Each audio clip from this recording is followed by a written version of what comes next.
This program features live coverage of an African safari and may include animal kills and carcasses. Viewer discretion is advised. Hello and welcome on another magical live experience here in the African bush. That buffalo is looking right at you because this is Safari Live. Ready.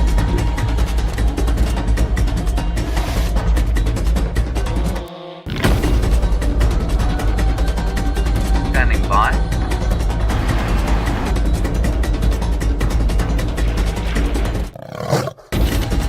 5, 4, 3, 2, 1. You are live, you are live. And a very good afternoon to all of you and welcome on the Sunset Safari. My name is Jamie. This afternoon I have VM on camera with me and we are coming to you live from Djuma, Arathusa, and that sun's very bright, Cheetah Plains Game Reserve in the Sabi Sand in the Greater Kruger National Park area of South Africa. I did not think that through. Now, not only are we live, but we are also interactive, which means that you can send through your questions on hashtag Safari Live on Twitter, or you can email through. Just let me blink away the damage to my retinas. You can email through to questions@wildearth.tv. And now we're going to look back at the buffalo bulls so that I don't have to blink into the glaring hot African sun. It is another startlingly hot afternoon. It's been an odd October this year in the African Lowveld. It's one of the coldest, I think, on record. And yet today it's skyrocketed up to 36 degrees centigrade, which is 96 degrees Fahrenheit. These buffalo seem to be handling it relatively well, although I'm sure they're thinking quite keenly on the idea of going to find a mud wallow somewhere. That being said, the buffalo of Djuma have been treading particularly, or have to tread particularly carefully at the moment, since the Nkuhumas have made Djuma their home. That is a pride of 5 lionesses and 8 little cubs that they have to keep fed and happy.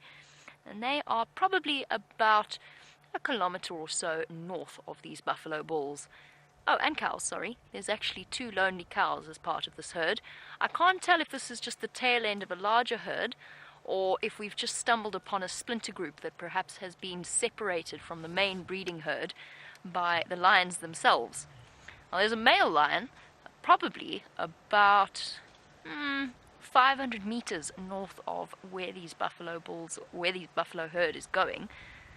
And that could be interesting, although when I passed him at the end of the sunrise safari, he didn't look as though he was going to be up to terribly much. And as I said, it is very, very hot here. Now, it has been exciting times here on Djuma and, well, actually in the entire northern Sabi Sand over the last 2 days. We had an extraordinary number of cat sightings, and after a prolonged absence of our spotted cats, our leopard characters, they all seem to have made a reappearance at the same time. Is that buffalo wet? Is that mud? Yes, it is mud. Okay, so they have been wallowing in the mud. Must have just come up from Twin Dams. Yesterday, we had a quarantine, the male leopard on a kudu kill. And when Brent returned to him yesterday on the Sunset Safari, he stumbled across a Tundi, the female leopard with 2 tiny little cubs. And then, of course, Karula's been in the Mulwati drainage line with her 2 gorgeous cubs. And we enjoyed an amazing time with them on the Sunrise Safari this morning. Absolutely stunning light. It really was. I mean, if you missed the Sunrise Safari, we had the most incredible sighting. They looked as though they had halos, all 3 of them. Truly one of the most beautiful leopard sightings I've ever experienced. I'm on the new road, by the way. There's an obstruction. Oh my goodness gracious. Watch out for him. Okay. We're going to go rushing up to Buffelshoek Dam, see what's happening there. In the meantime, there is somebody else who would like to say hello. Let's head across to Brent and his trip around Arathusa. Well, my name's Brent Leo Smith, and I'm living up to the Leo in my surname. We have some lions. Lions that are not the Nkuhuma pride. Shock, horror. We're on a live African safari. And believe it or not, I didn't even know they were here. I was on my way to another surprise. when I saw next to the road. Hello, kitties. I haven't seen you in a long time. You lot have grown up a lot. Naughty boys. Don't look at me like that. Naughty boys. These are not lions we see too often up here in the north. Who can tell me which lions are these? If you know the answer, hashtag Safari Live on Twitter or questions@wildearth.tv. Who are these young upstarts?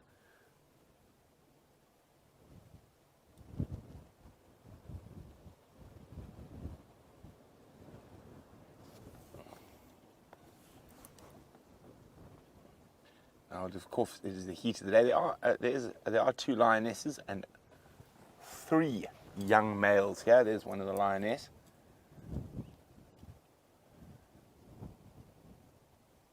And they're looking very hot and heavy. It is, of course, the hottest day of the season so far. And I've been going on about how cool October's been. So October came to say hello. This afternoon it is at 36 degrees Celsius, 92 Fahrenheit, and we are in the sun with that. Oh, I'm not going to tell you, Pride.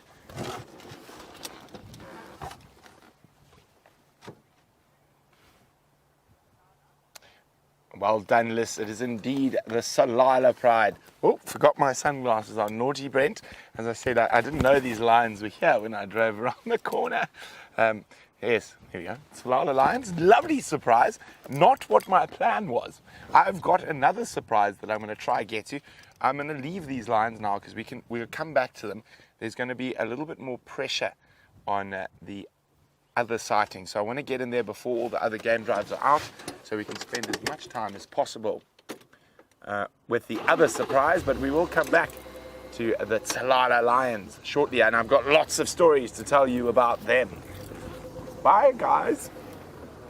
So while we dash off to the next surprise, and it is a real surprise, I would not have dismissed the Salalas so quickly if there wasn't something very special down the road. Let's go back to Jamie while I try find the next surprise. Oh, surprises up everyone's sleeve this afternoon, including for that poor giraffe who just got chased unceremoniously away by a herd of elephants making their way towards the muddy wallows of Baboon Pan, which is to the south of us on Little Gowrie. And on this hot day, yes, you did very well. Well done for chasing the giraffe. You can be very proud of yourself, mister. On this boiling hot day, the elephants in particular will be feeling the heat, so a muddy wallow, or at least a muddy spraying, will be the best way to combat that. I love watching elephants do this. They have such fun spraying the mud up, coating their shoulders. Look at the mud spraying everywhere. Up on its ears, which is of course the best spot to get it, since that is where the skin is the thinnest and the blood vessels closest to the surface. Sorry, distraction in the form of elephants rumbling in all directions. Oh, down, right. None of this trunk nonsense. That's just wasting time. I'm now going to lie flat on my side in the mud. It's the best possible approach. Oh, somebody else is doing it too at the back. Oh, they are having such a ball. And this is where the hot days of Africa are truly extraordinary. One of my favourite things to watch. I always get excited when we go out on a hot afternoon in the hope that we're going to see this. And now look at them. Oh, other side. Got to get it a thorough all-round coating. Basically disappearing into the mud or feet kicking. Yeah, I'm almost tempted to join them. If I hadn't seen in the past what buffalo bulls do in that water, I might consider it, but perhaps not today. Makes for a very good ectoparasite remover, coating the ticks and parasites with mud. Oh, What's wrong? Why'd you chase him away? Little bit of an internal dispute between the members of this herd. Big female stepping forward to chase away another elephant. Oh, what a spectacular scene. And giraffe have hightailed it out of here. One elephant is trying desperately to regain its footing in the slippery mud. And here comes more elephants on their way to join this happy mud party. Oh, and it's a little one. Oh, I love watching baby elephants do this. I wonder if perhaps we should reposition. Maybe try and move this leadwood tree out of our way. Comes a massive female bringing up the rear. Oh, what fun on a hot afternoon. The only way to deal with it. Little one. Uh-oh, slippery, slippery. The little baby's feet splaying out.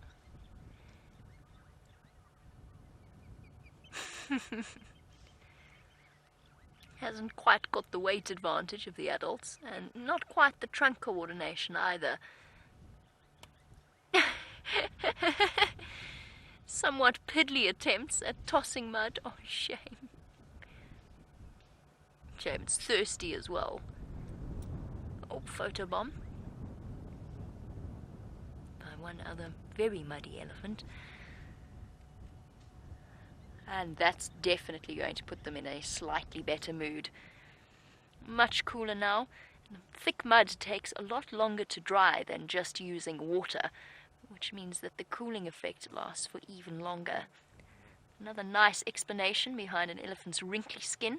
Traps all of that mud there, and that means in turn that it takes even longer to dry. Oh, look, it's playing with a bone on the right there. Or was. Decided that's not terribly interesting. Kick.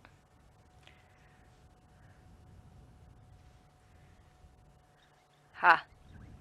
Seems as though Gari Main is the place to be. Just bear with me one moment. I just want to give Henry an update. Oh, hold on. Andrew's doing it for me.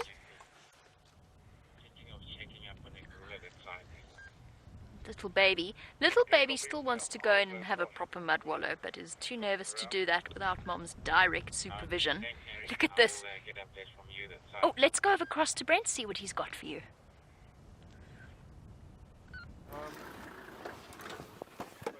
Look at that.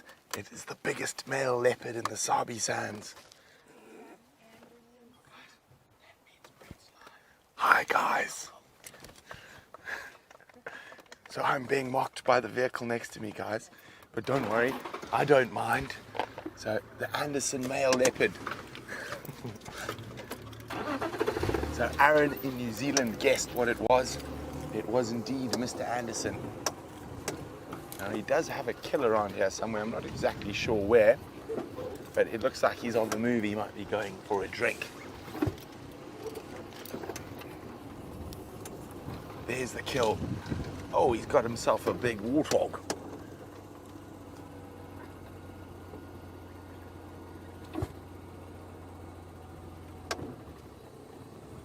I mean, literally, he looks like a lioness. He's so big. This is so exciting.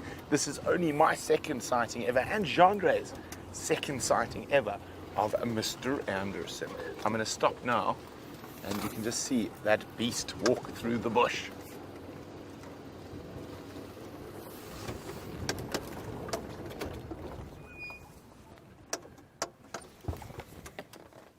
Where's my camera, John? Where's my camera? I have to take pictures of Mr. Anderson.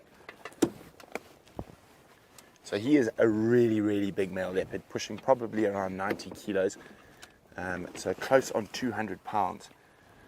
And this is the furthest to the east I've ever seen him.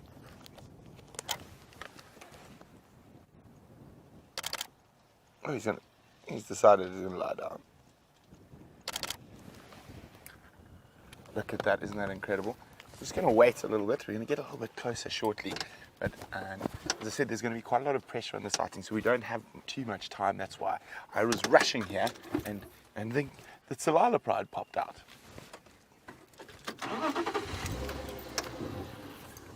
Now, this, as I keep saying, for me, October is by far the best month of the year to come on safari in Africa. The game viewing is absolutely fantastic. If we just think about what we've seen this month and how frequently we've seen the big cats this month, it's absolutely incredible.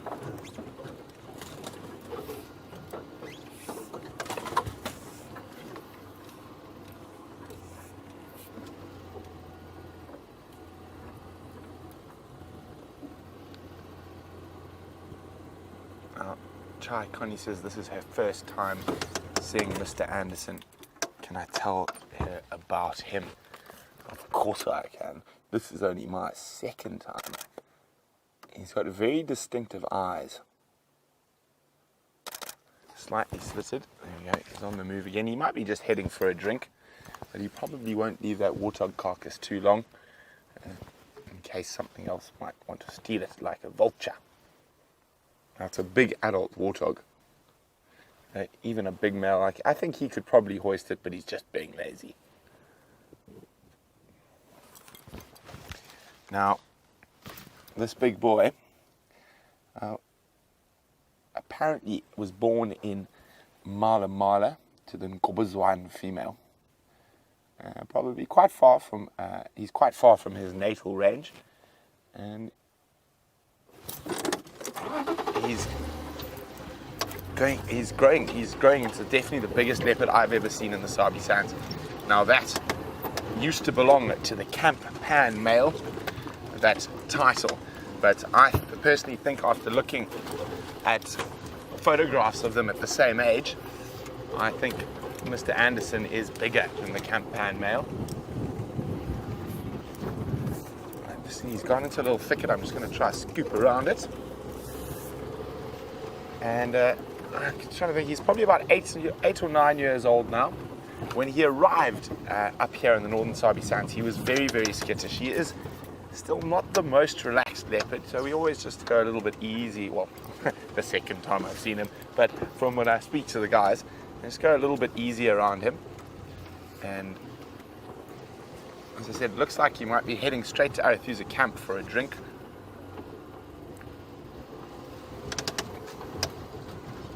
There we go, he's going to stop now.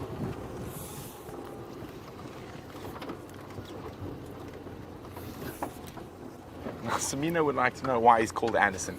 Samina, I would be lying if I said I did. I'm afraid I do not. You can maybe ask Ryan, who's in the sighting with me, why he's called Anderson.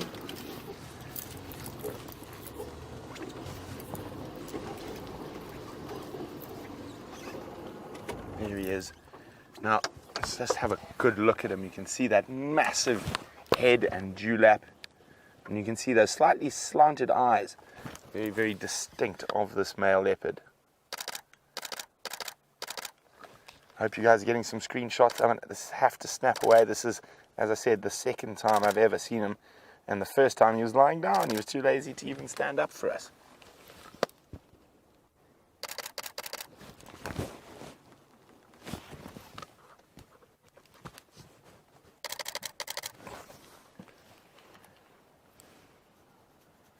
You can see that big head, that big neck. Now, Liz would like to know, how do I compare his size to Tingana? I'd say he's a little bit taller and a little bit heavier. I just need to be on the radio for a second. Can you still see him, John? I'll just move so you can see him. Ryan. Ryan, as soon as any of your guys want to get in here, I'm happy to make space.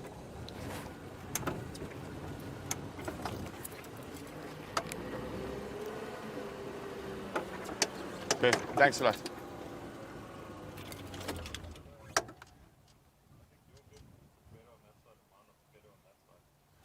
Perfect. Cool. Perfect. All right, he's been heading into some thick areas, and of course our vehicles are different. Ryan's in a much longer vehicle. We're in a short vehicle, so we're going to go on the area where it's a little bit more difficult to move in our short vehicle, and Ryan's going to go on the one side. So we're going to keep with them. There could be a little pan or something in the little dry river system up ahead that he's heading to have a drink at.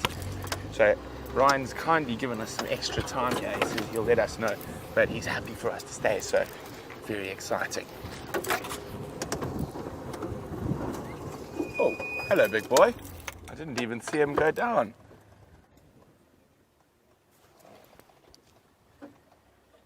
He's just stopped in the shade.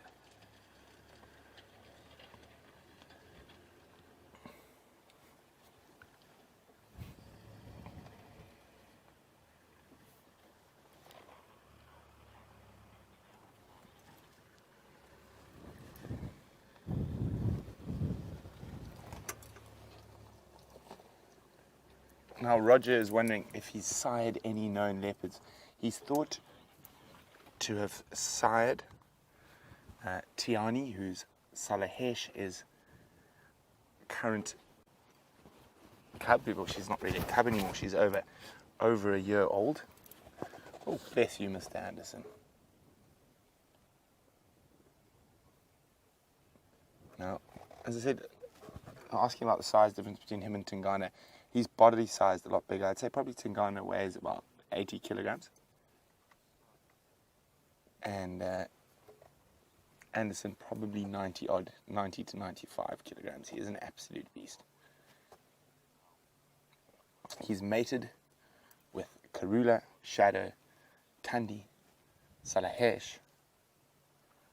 I think that's all I know of. And there's obviously Moyo and other females that occur to the west of us. And he's originally pushed Tingana out of what was his territory. Yeah, we're just going to idle forward a tiny bit.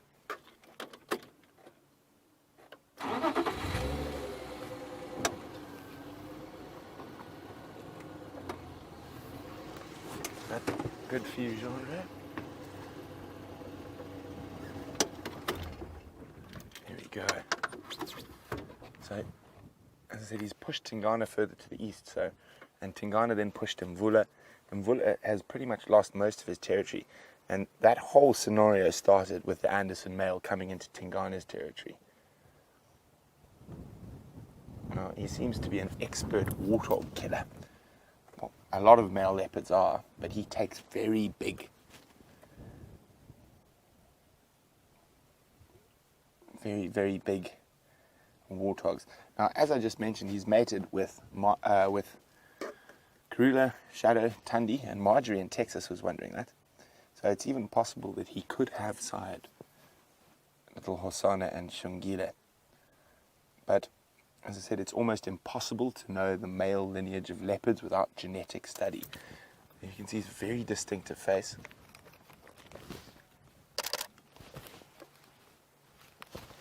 He's quite hot and uncomfortable with his full belly. Very difficult light at the moment. Oh, look at that. Sorry about all the clicks, guys. This is the first time I've got to get any photos of the Anderson.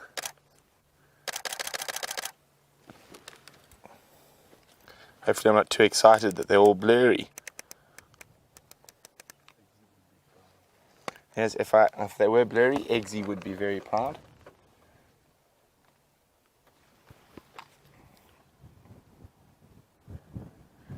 Now those lions were not far from here.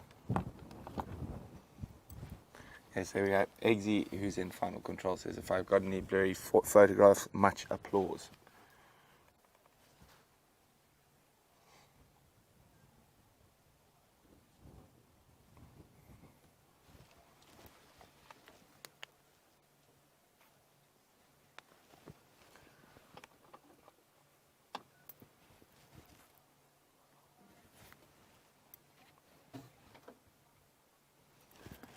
Now, Safari Ginny is wondering what is Mr. Anderson's spot pattern. It's difficult to see, but let's have a look on the monitor. He looks like a 3-4, but let me check on the camera when he's not panting. It's a 3-3 or no, it's a 3-4. You see a little spot up higher, and a 3. So right 3. Always start with the right hand side. Was there 2 little spots there on the top? What do you think, Andre? Spots or dirt? Dirt. I'd say he's a 3-4. You can almost see, you see his tongue there. We always talk about how rough a big cat's tongue is. You can actually see those little rasps on his tongue. And look how beautiful his canines are. You can see he's in prime condition. There's no cracks in those teeth. I mean, his incisors are even pearly white. And see, he does have the odd scratch and scar. And that is very common with male leopards. But he is an absolute beast. Very exciting to have been able to see him this afternoon. I said we'll stay as long as we possibly can.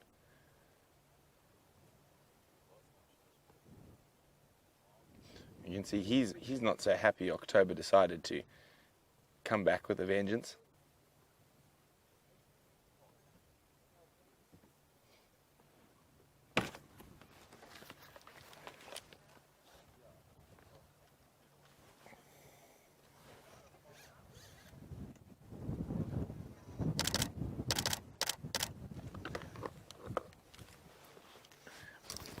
Emma says she's just joined the Safari Live family and just at the right time. So many wonderful sightings recently. I'm just very happy we got the Anderson. He doesn't look like he really cares whether we found him or not. What do you think, Jean-Andre? He looks a bit indifferent to us. Happy? Yes, no, I think that's definitely to do with the heat.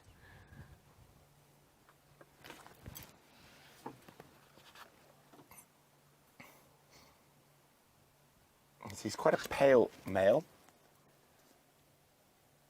And there was another very famous, very big pale male in the Sabi sands in the last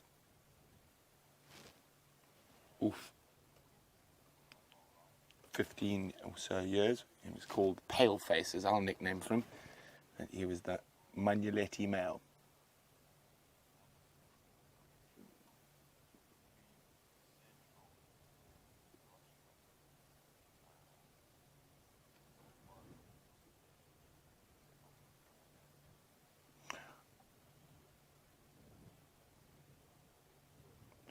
So sorry, I thought he was born to Ngobozwan female. Apparently not. He was born to Mashapera female, who's the daughter of White Cloth, who's a very famous leopard from Mala Mala. Now, White Cloth open area is on the boundary of the northern Sabi sands and of Mala Mala. It's, what's that? It's Hoffman's. It's on Hoffman's boundary, which is below Little Gowrie. And so a reasonable distance from his natal area. But he went all the way west first before coming back through Ottawa. And he is a magnificent, magnificent male. Now, I've been regaled with many stories by my friends who see him more regularly out here, of him beating up hyenas. And he had a warthog kill stolen by hyenas, and he charged in and beat the hyenas up and took his kill back. He does look like a bit of a gangster. What do you think?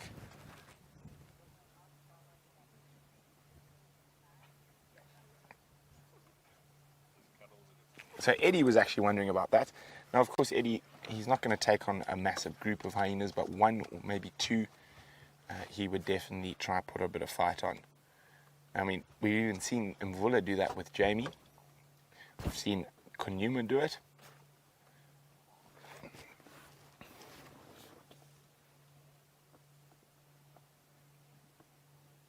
Isn't this just spectacular? He is massive. Oh, chasing flies.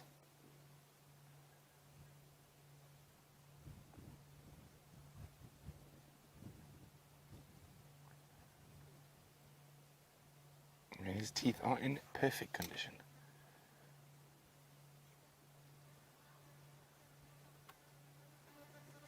Still chasing flies. And the flies are quite bad. That's probably one of the reasons he's not lying next to that carcass, is because of the flies.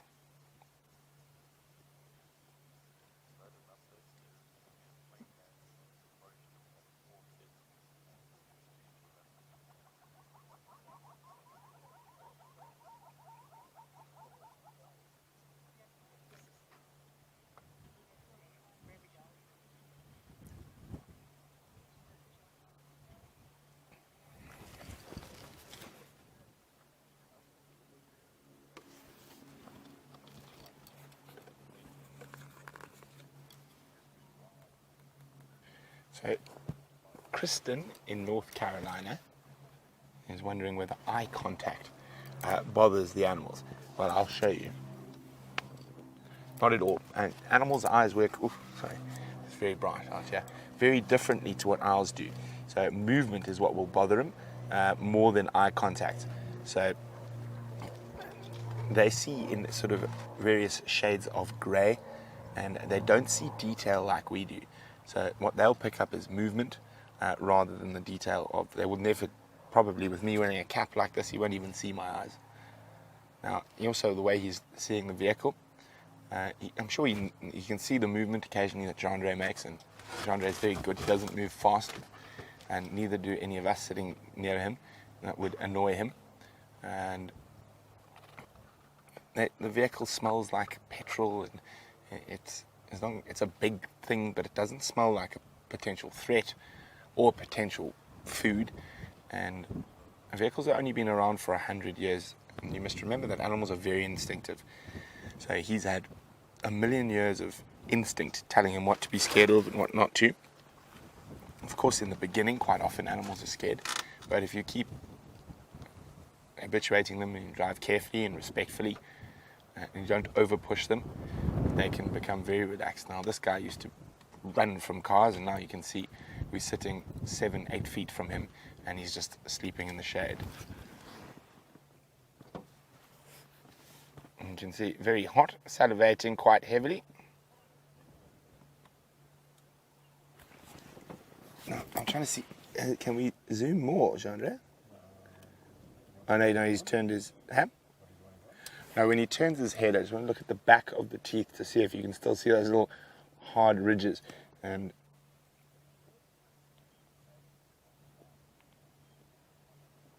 I don't think he's going to turn his head again. It's not a very attractive look for you, big man.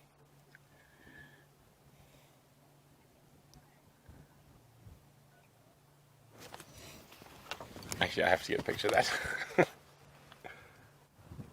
The Anderson in all his glory.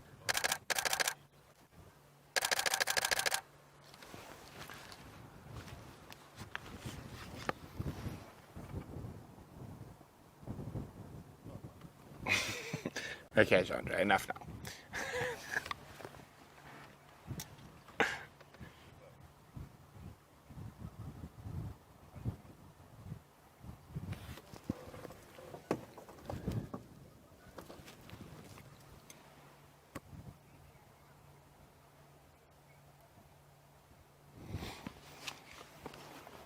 Well, Julia in Houston says he looks very big except for his feet. Now, his feet are big, Julia. I've had to track them, and his tracks are definitely bigger than Tingana's. I think it just could be the way he's lying at the moment.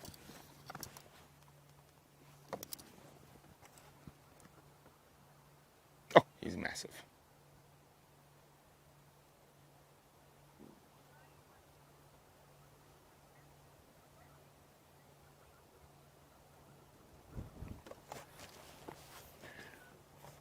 Now, Chai Connie's asking, because he is so big, does that make him a little bit less efficient at climbing trees? Well, having not spent as much time with this leopard as a lot of the other leopards, I can't say for sure, although according to Tristan and the other guys up here, apparently he climbs like a demon and takes massive kills up trees. So it just depends on the individual. And as we see, Tingana doesn't seem to be the most adept in trees, but I think it just could be situational, and I don't think he's more affected by size than Tingana or Mvula, for example.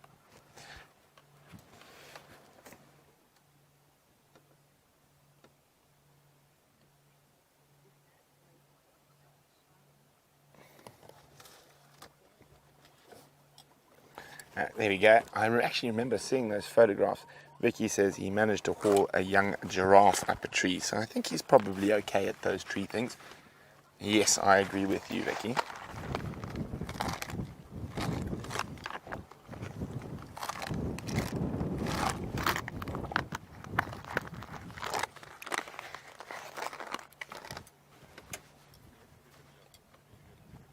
Okay, guys. We're going to have to love and leave the Anderson for now. Lots of other guys are wanting to come in here now, and we have been lucky enough to spend this long with him. Hopefully he'll be around tomorrow as well.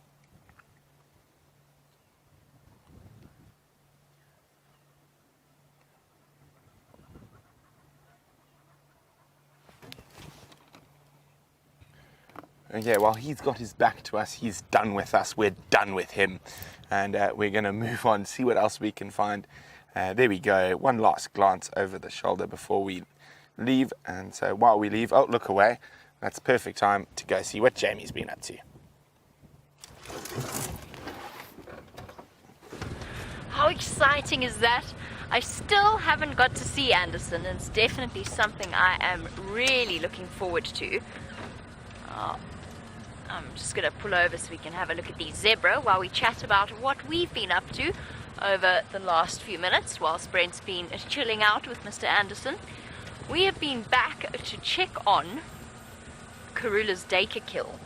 So, for those of you who missed that, no, don't panic. It's a zebra with muddy socks. For those of you who missed that update, Brent had Karula kill a dacre on one of our live sunset safaris. She then set off to go and fetch the cubs after popping it in a large jackalberry tree. And when we found her the next morning, she was on an impala kill, not too far. There we go. Relaxed a little bit. Not too far from where she had the impala kill. I'll continue that story in a moment. I'm really enjoying these muddy stockings. Look at that. Somebody's been wandering into one of the pans, probably to go and have a drink. Zebra, unlike buffalo and elephant, the animals that we've been with recently, they tend not to roll all the way in the mud. They love to roll in the dirt, and they'll roll all the way over on their backs, which most animals won't do. So what I mean by that is they'll start on one side and roll across and over. Other animals tend not to. Oh, look at that. Somebody's had a lucky escape. Oh, that to me, and I think we're often quick to jump to conclusions where zebra are concerned, that to me looks like this zebra had an escape from a lion. Don't you agree? Those look like claw marks. It looks like an animal trying to grab it and sliding down. Generally, or often, huge scars on zebras' backs and flanks are actually usually caused by other zebra. They're quite aggressive animals with members of the same herd and with any intruders into their peaceful life. But that, I think, has come from a fortunate escape. You're looking at one of the luckiest zebra on Djuma, and that could even have been an escape from the incredible Nkuhumas. We did hear zebra alarm calls a couple of days ago, although those wounds are not a couple of days old. Those are a lot older than that. Well done, zebra. I think you were very fortunate. And then, of course, with its cohort of oxpeckers, who are looking quite comical at the moment, because they are hot, so they're panting furiously. I mean, you can imagine, it's a hot day as it is. Now they're on an animal that's exuding body heat at the same time. So they're really very hot, and they do look as though they're laughing at the best joke that anyone's ever told. Or perhaps the zebra just told a joke, but I think it's probably more likely that they are feeling quite warm. Look, seriously. Wait for it. Oh, here comes the next one. He's still laughing. Here's the other one. Ah, see, the joke's funny again. Every now and again stops thinking about the joke and then remembers it and starts laughing again.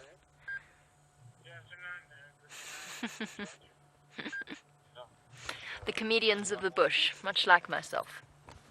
No, definitely not. Right, we are going to leave the zebra, and the reason we're going to leave the zebra is we've got quite a time-sensitive or movement-sensitive sighting on our hands. Mvula has popped out once again, and this time Wiem, and I think we owe Wiem a huge thank you for this, has been working hard on Jigger to hopefully improve our ability to go to places like Sydney's Dam. I don't know what mumbo-jumbo magic he did, but he's done something, and now Jigger's signal is remarkably improved. Bravo to Wiem, who's not only a good cameraman, but very talented cameraman, but he's also very clued up about things that I have absolutely no idea about how they work. Wiem says don't count your chickens before they hatch yet. We haven't got there yet. Aha! Right, back to the story that I got disrupted by the zebra and the laughing oxpeckers. Right, Karula's Dacre. Oh look, he's also told a joke. Oh, perhaps he overheard the oxpeckers. Oh, Karula's Dacre kill, was up in the Jackalberry, and she caught that impala on her way to go and fetch it. I went back to the Dacre earlier this afternoon. I took the whole crew to go and see Karula and her cubs, and I went to go and check on the Dacre kill, and there was nothing except one very guilty-looking tawny eagle sitting on the branch. Liam and myself have just gone for a short walk to double-check the area, and the Dacre is still there, and with only about 10% of it has been eaten by that bird. And I mean specifically that bird, not that species of bird. I mean that tawny eagle that we're looking at right now. Because as I came round the corner earlier, we interrupted it mid-gulp, and it's taken off and flown to the top of the boerbean on Vulture's Nest. I've been tracking it the whole time, and I lost track of it, and there it is again. Quite a couple of fluffy patches of white on it. And tawnies come with a lot of different colour variations. In this case, this is probably a juvenile, although you do get morphs with quite a lot of white on them. That joke must have been hilarious. All the birds are laughing. Let's go to Mbula. I'm quite a long way off, and I'm terrified he's going to disappear behind the damn wall.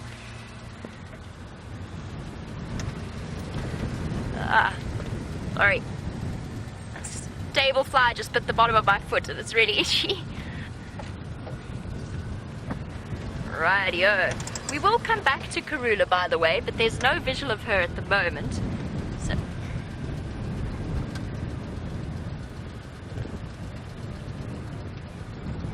an interesting question while we trundle along. Andy says, please tell him what we get up to in between our two safaris. It depends on the season. So in winter our days are not too long, because obviously we don't have to get up. We get up with the sun, so we usually end up only getting up at about 5:30 in the morning in the middle of winter, which is pretty manageable, and finishing our safaris at around 6. So it's quite a shortish day.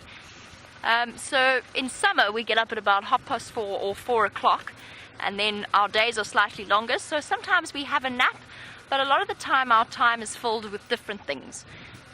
My time, for example, if we have some possibility of taking the crew out, those of whom that can't get out to go and see the animals every day as we do, I'll take them out on a little bumble to go see lions or leopards. And then Brent and myself will spend a good portion of our day doing research on the different questions that have popped or occurred to us during the day, and just generally trying to supplement our knowledge. Our camera crew do an enormous amount of logging of footage. As I said, VM spent a great deal of yesterday, and actually after the drive yesterday evening, sorting out amps and all kinds of other mysterious things that I don't understand. Our content crew have all kinds of meetings that they have to do, and all kinds of things that go on behind the scenes. So there's lots and lots of work to be done. There's a lot of work that goes into keeping these live safaris running, and it's not just done during the 3-hour morning and 3-hour afternoon safaris. There's a huge amount that goes on. Occasionally we make time to go for a swim in the swimming pool at Inge's house, which we haven't actually done in a very long time. I think we need to repeat that more often. But as we've mentioned before, we're on a bit of a skeleton crew at the moment, so that hasn't happened recently because there just hasn't been time. There's an enormous amount of effort that goes in. And then, of course, what we also do twice a week usually is we have feedback meetings. So essentially, it's an opportunity to see where we can improve our live safaris, how we can make them better for you, what we could have done differently in certain situations. I mean, it's not necessarily just criticism, it's also you did that well, or let's try this next time we start, so those sorts of things. That's what we get up to on our in-between. The one thing I know I've got to do now, in between our next tomorrow morning and tomorrow afternoon's sunrise and sunset safari, is change all of the new tyres that we've just bought for Wendy and put them on Jigger because Wendy's died. Having done it all for Wendy, we're going to do it all again for Jigger. Those sorts of things will keep us busy.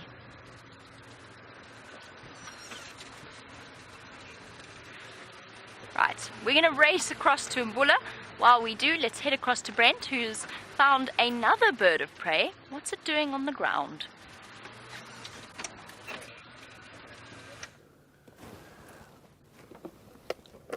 I think it could be eating a baby plover or lapwing on the edge of the Arethusa airstrip. I can't really see too well.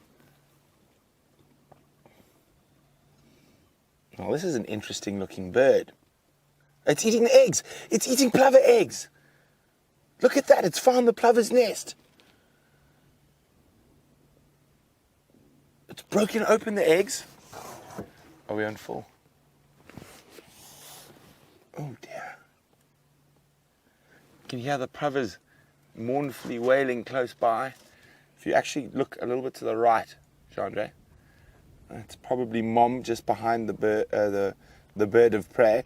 I'm not giving away what bird of prey it is because Chandra said, don't tell me. I want to guess. So would you like to guess with Chandra which eagle is this that is eating the plover's eggs? There's the crowned lapwing mother.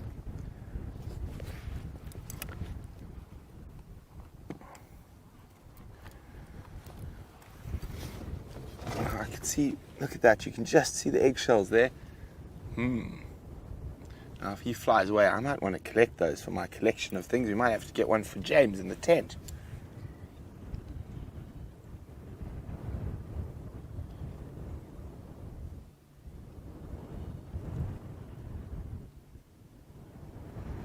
So if you know what eagle this is, send your answers through to questions@wildearth.tv or use the hashtag Safari Live on Twitter.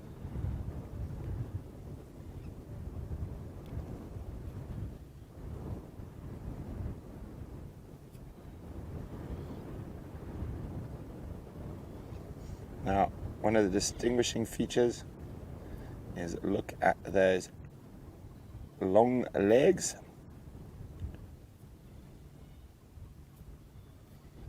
And how far the feathers extend.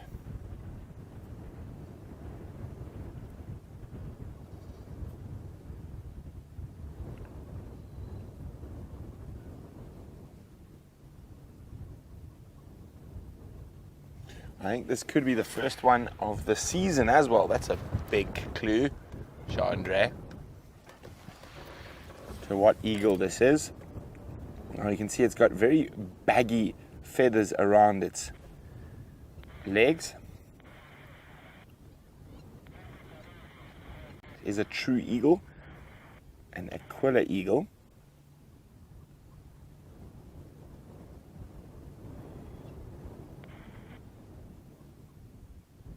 There's the poor mom and dad.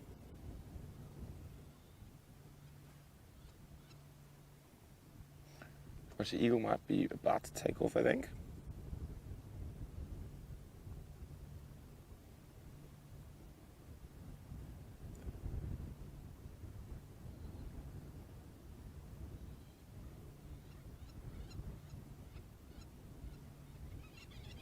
Oh, there we go.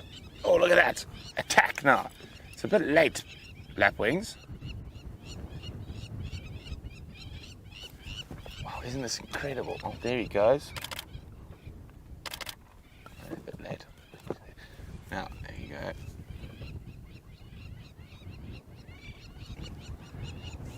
They could still bomb him again. No. They're going to go check their nest. They might bomb me though, but I want to go get those eggs or those egg shells. So now there could still be, there's a couple of lapwings that nest along the edge of this airstrip, but oh, go to the left a little bit. A little bit more. A little bit more to the other two. There. Okay. So I thought I saw a baby in the grass, but it wasn't.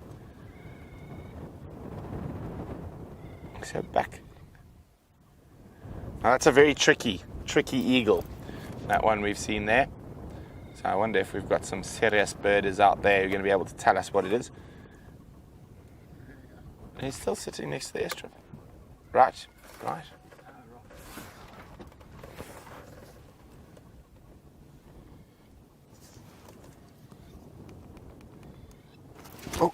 Oh dear. That's why I was wondering why it was so quiet. I got so excited I pulled my earpiece out.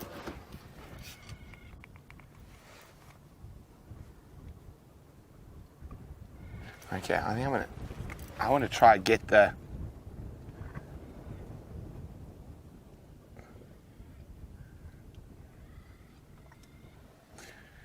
Well done, Safari, Ginny and Joan. It is indeed a steppe eagle. It's migrated from the steppes of Russia, from Chernobyl, can you believe? Also the steppes of Mongolia, and come to summer here in sunny South Africa. Now I want to go see where that nest is, see if we can get any nice pieces of eggshell for the tent. Make James happy, give him something else to look at under the microscope.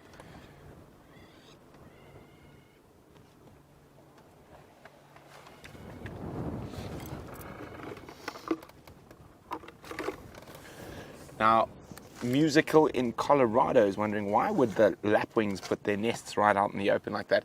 Well, they are ground nesting species. They're actually quite successful. Those are normally very well camouflaged. What I think happened is the eagles saw the mother on the nest, and because quite often they'll stand off away from the nest.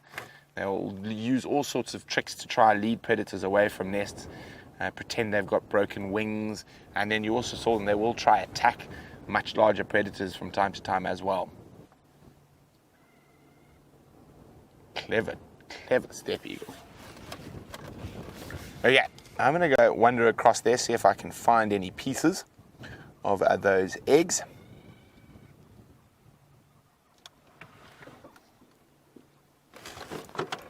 And we don't drive across airstrips, not a good idea. Might get taken out by an aircraft. Well, we know you don't drive across airstrips while it's light in the bush. Okay, so I think we're going to jump back across on board with Jamie while I go search for those eggshells. I will show them to you once I've found them. Well, Brent heads off to investigate a very sad scene. Shame. Can't help feeling sorry for the poor things. I'm just listening to the Game Drive channel at the same time, find out what's happening with Mbula. We're trundling along the northern boundary, and it feels like a long time since I've been on Buffelshoek Cutline properly. This is where we saw those two, speaking of little ground nesting birds and their offspring, this is where we saw the three bronze-winged courser chicks on our explorations that Via managed to spot. And if you missed them, they were utterly adorable. They were like little bobblehead figures, heads far too big for their bodies. I'd show you a picture in my bird book, but I've lost my bird book. I took it out of the car in case it rained, and I'm not entirely sure where I've put it. I'll have to get one of the other four out of our room, out of our library. Let's see if there's anything happening at Tambuti Dam. Apparently there are lots of hyenas spread out in Buffelshoek. Obviously attracted to the prospect of Mbula's kill, perhaps.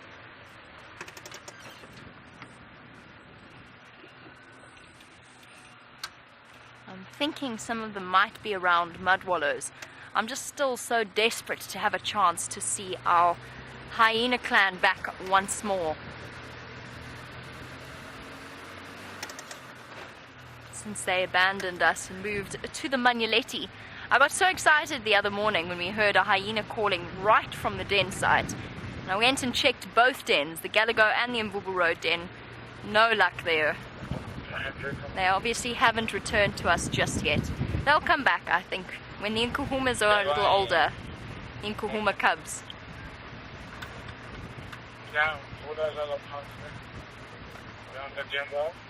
Oh, he's on the damn wall. Oh. Not here, very ticket, just very close to the dam wall itself. There's zebra here, but we're just going to go. Sorry. Okay. Just in case he goes over the dam wall, because if he's in the dam wall, he's probably sitting in the sun. Which means he's going to want to move to the shade. Oh, so many zebra. Lots of little foals. Yeah, I think so. Booger as well. So torn.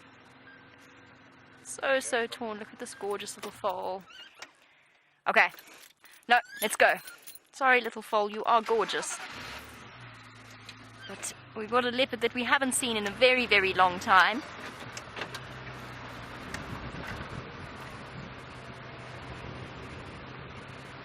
Ah, of course.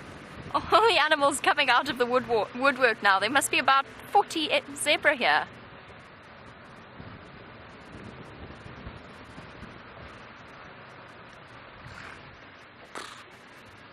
Alright guys, I'm just going to go a little bit slowly so that we don't startle these buffalo as we go through. Hi guys. Another buffalo herd. It's amazing. I've seen so many of them recently. Despite the presence of the Nkuhumas. Hello. Okay, sorry, we are going to Mbula. We have a question about how we go about studying this for a career, and I'm sorry, I didn't quite catch the name. TAP RSA, is that correct? And then presumably, I don't know if the RSA, perhaps that means that you are South African. You were saying that you'd love to do this for a career, and do you have to study to do it? Not necessarily a tertiary degree, so you don't have to study to be a guide in the sense that you have to go to university and study it.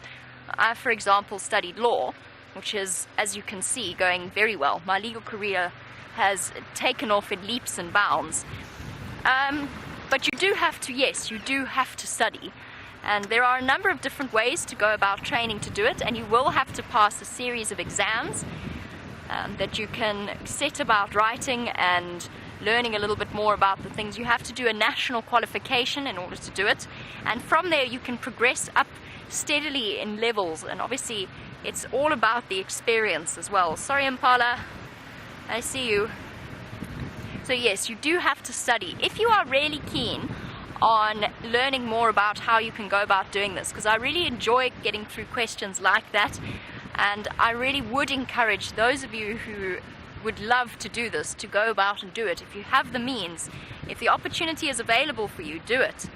If you think you'll be passionate about it, I cannot tell you, I don't think there's a single career that is as amazing as this truly is. So yes, absolutely, if you want further details, if you are serious about being keen, you can send through your details to Final Control. Please do that on the email address rather. You can email through to questions at wildearth.tv. Anything else can be addressed through the hashtag as well, but sending through an email will then be forwarded to me, and I will offer you up a little bit more advice in a situation where I can sit down and discuss it with a bit more time.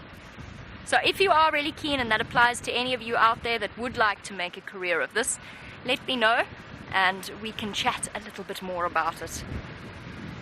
Okay, we're just going to stop here at this herd of buffalo so I can chat on the Game Drive channel before I go racing in, just to make sure we can go in. Shame. Some of the buffalo herds that have come through here have had it worse than others. Yo. And very, very skinny looking individuals. Tax. Yeah, go ahead. Do you mind if I try and come and have a look at Mvula from the cut line, see if we can see him? But yeah, he just beyond the dam wall. I don't know, maybe he might come out. I left Henry there, but yeah, it was just another part beyond the dam wall. But yeah, you're welcome to come to the boundary there, no problem. It's also camping out there. Copy that, thanks very much. Oh, it sounds like he's just ducked behind the dam wall. We were talking about a poor skinny buffalo, And the fact that the drought has had a tremendous effect on some of them. Some of them seem to be healthier looking than others. I think perhaps those that managed to get to the northern parts of Kruger that had a little bit more rain than we did over the last rainy season. And even now, with the fresh green grass, not quite fully recovered. And some won't recover at all, particularly the older members and the younger members of the buffalo. And Hayley, let's go a little bit further forward, and I think we're going to encounter a whole herd of buffalo at Sydney's Dam by the sounds of it. Hayley, you wanted to know how you can tell the difference between a male and a female buffalo. You were wondering if there is any difference in color. In color, no, not so much. Some of the bigger, older bulls tend to be a darker brown, almost black in color, whereas the cows are generally brown. But you've got to be careful with that because you get young bulls that are also brown as well. So I'm going to show you, but hopefully I'm going to be able to show you with a view of the animals themselves. So Hayley, as we're presented with this rear view of the buffalo, and actually this is a perfect example because there's a young bull there. Oh dear, going to be tricky. There is a young bull there walking second from the back. If you have a look, one of the big ways is the obvious way. Big difference between males and females. If you can have a look at that one passing on the right of your screen, it's got testicles and a penis sheath that sticks out on the belly. And that is absent in the females. Even with lactating females, nipples between the back legs, the testicles are still far more prominent. And Hayley, I'm going to keep answering, but I'm going to try and get to Sydney's Dam because obviously these chaps are going into Buffelshoek. Hopefully there'll be more buffalo there. One of the other big ways is to have a look at their horns. Now typically, even that young male hasn't yet got to the point that he's developed it properly. I'm just pulling over for a vehicle as well. So that young bull hasn't quite got to the point of developing his horns properly, but the cows do not have a well-developed boss. In other words, at the base, there he goes, at the base of their horns, and they typically have fur in between the left horn and the right horn. When you look at a male buffalo, the boss, which is such a brilliant name for it, I really think it is, the boss. The boss that sits at the base of the horns is very thick and joined together. Just letting this gentleman know he can come through. Shame that was so polite of him. Hello. Hi guys. How's it? Good, thanks. How are you? Good. Yeah. On your way back in? Yeah, I just went to North Bay today. Oh, wonderful. Okay. All right. Enjoy. Perfect. Thanks. We're going to race down that side. Cheers. I don't know who that was. It's terrible. I recognize his face, can't remember his name. Oh dear. Anyway, so yes, the boss of the male buffalo is far more developed than the female buffalo. So those are the big ways. But as I said, the obvious way, the usual way that you would tell difference between male and female is relatively obvious in buffalo. It's not so obvious, for example, in, let's say, an elephant, where you have to look at other physical differences between them.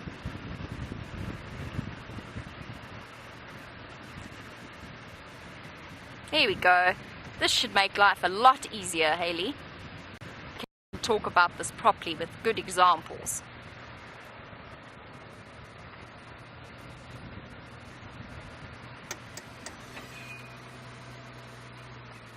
Hello, buffalo. Okay, I'm trying to go slowly to give our signal a good chance. There we go. So we've got this massive buffalo herd gathering around Sydney's Dam. Okay, so then we have quite a young buffalo on the left, which is going to be difficult because if it's a young buffalo, a sub-adult buffalo, you might have to look for the obvious differences as well. So there it's a female because it has a smooth belly. Let's see if we can find an older cow. There we go. That's a full-grown buffalo cow. You can see how it's got tufts of hair on the base of its horns, where the two horns meet in the middle. Tufts of hair, and it's not particularly well developed. It's got a bump on its belly, but that is from where the umbilical cord attached. So that little bump, that's a tiny little bump. Oh, and a nasty injury on its backside. A couple of welts there. Here comes another adult female. Now let us try and find a bull. There we go. Viam's done a good job of finding a bull. So it's the one at the back. You can see, look at the horns of the buffalo on the left. Those are all cows. And behind him, now look at the horns of the buffalo at the back with the ox pickers on his back. Oh, he's playing. He's gone shy. There, look there. Okay, so he's got a little bit of hair, but that's because he's quite a young buffalo. You see how much more prominent. Ah, perfect. Female on the left, male on the right. See, this is perfect for our purposes. See how much more developed the bones are around the boss or the base of the buffalo's skull. Very, very clear difference. And then if this female shifts out of the way slightly, then you can see the penis sheath on his belly. Much, much larger than the small hernia bumps or the small belly button bumps that the females have, always with a tuft of hair on the end. Oh, there you go. Difference between a male and a female buffalo. Perfectly demonstrated by the buffalo very kindly standing side by side. Oh, now we've got this little one here. I don't want to actually go drive forward while she's still in front of me. Let's wait for her to rejoin the rest of the herd or to move past us. She's going to be on her own. Now look at this. This buffalo's in better condition than the others. Still not great, actually, now that I look at her hip bones. Shame. It's been a very rough ride for these animals. Bulk grazers, in other words, they're not really capable of processing trees and leaves and branches, which has meant there's been no alternative food source for them. They do occasionally browse on leaves, but it hasn't been the easiest time at all. And the other thing is, of course, they're much larger than the other bulk grazer, which is a zebra, for example, which means they've got more weight to sustain. And generally, buffalo need to feed off quite good quality grass. They just haven't had that option while they've been going through this drought and through our dry patch. Okay, everybody, let's give it a go. Let us try at least figure out where Mvula is so that we can try again later. Perhaps he'll go for a drink.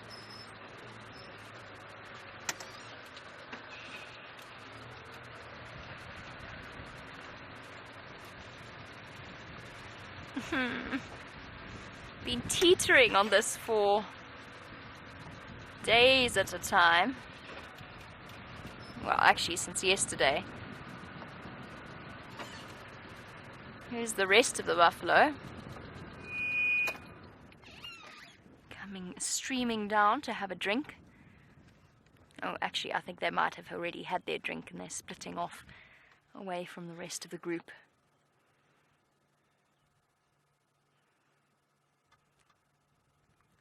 I really enjoy coming to Sydney's Dam and getting those sort of long distance visuals. I'm going to see if I can try and work out where exactly Mvula is. I'm going to see if I can try and spot Andrew. Maybe we'll get lucky, maybe we won't. We'll just have to keep trying. In the meantime, let's go across and see what Brent's up to on Arathusa.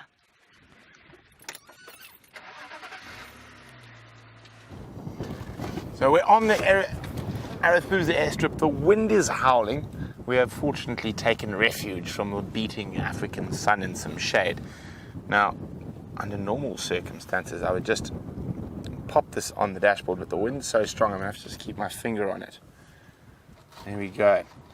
So, you won't believe how long it took us to find that plover's egg. We actually had to play back the footage, and Jandre had to go meter left, right, left, right, to find it.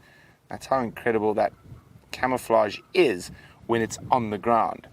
So there were 3 eggs, unfortunately for the plovers. All 3 eggs were opened by that eagle. I'm just going to try it. Oh, the wind. And very, very delicate. So here you can see the inside. Now, it was amazing. Even in that time it took me to find the nest. I'm going to swap out eggs, Andre, just so you know. A huge amount of ants had already got there, and some of them got stuck in that, I suppose, egg yolk, and they weren't able to get out. Look at that. Oh, there's one dude. So, I mean, that was what, 2 or 3 minutes. There are already about 300 little ants climbing in there, and some of them of course, as you can see, got stuck in that egg yolk. There's one dude there who looks like he's just eating away. Happy ant? Probably not. He could be stuck as well. Or it's his best friend drowning in the yolk in front of him.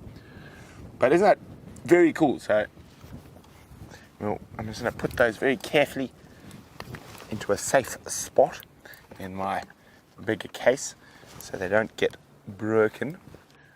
And I've got a nice little baggie for them. I think that should work quite well. Theoretically for sunglasses, but it'll work for plover eggs as well. So many little pieces. I want to keep them all. I'm going to give James the smallest piece. Keep the biggest piece for myself. I'm only joking, of course. I'll give James 2 small pieces. Okay, so what I'm doing, let's just jump on the radio quickly, is I'm waiting for a chance to go see the lions. And as I said, it's quite busy here. So once we've had a look at the Tsalalas, I'm probably going to head back towards Djuma, maybe try and see if Karula's still around, or the Nkuhumas. And there's a lot of vehicles cycling through these sightings at the moment. So, well, it was really great. How exciting was it to see Anderson? Roy. Here we go. Oh, sorry about that. Roy, can you confirm lineup for Tsalalas, please?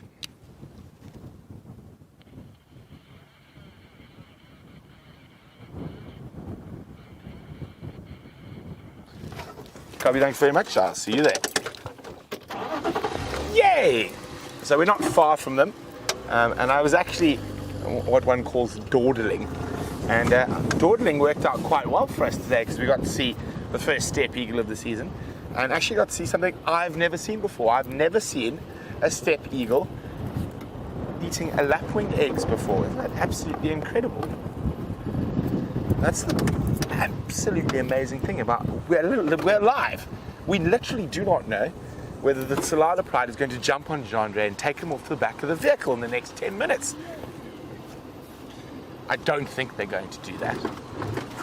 Jandre seems to have washed his hair recently. Otherwise, it's a strong possibility.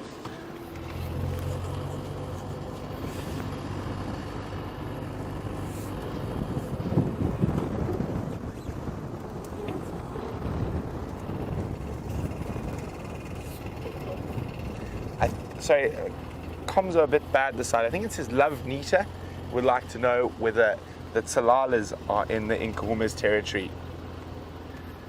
And no, they're not.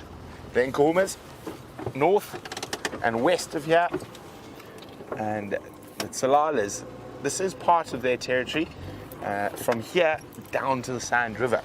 Now, can you believe,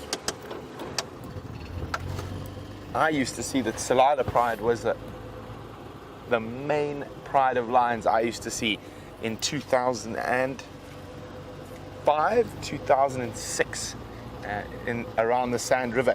They're named after a low-felt gardenia tree and a place called Tsalala Pan on Mondolozi.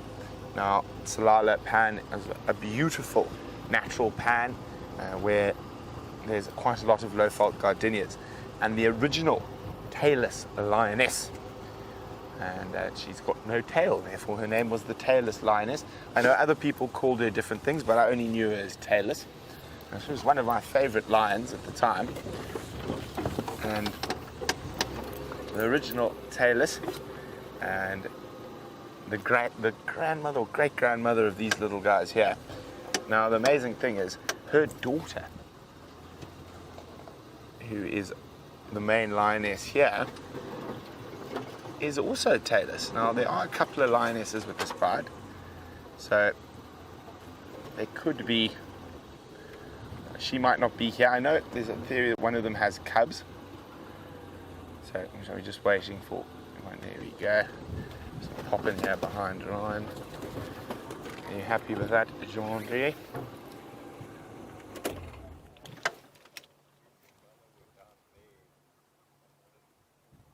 So Ryan's just telling me, when he arrived here, the lions were lying under the marula tree. If we come out a little bit there, Jean-André. And now this happens with lions quite often. You see where Ryan's car is? The shade from Ryan's car the lions keep moving closer and closer to lie in the shade. And that's how relaxed they are around these vehicles. Look at that, there we go, the young Tsalala boys.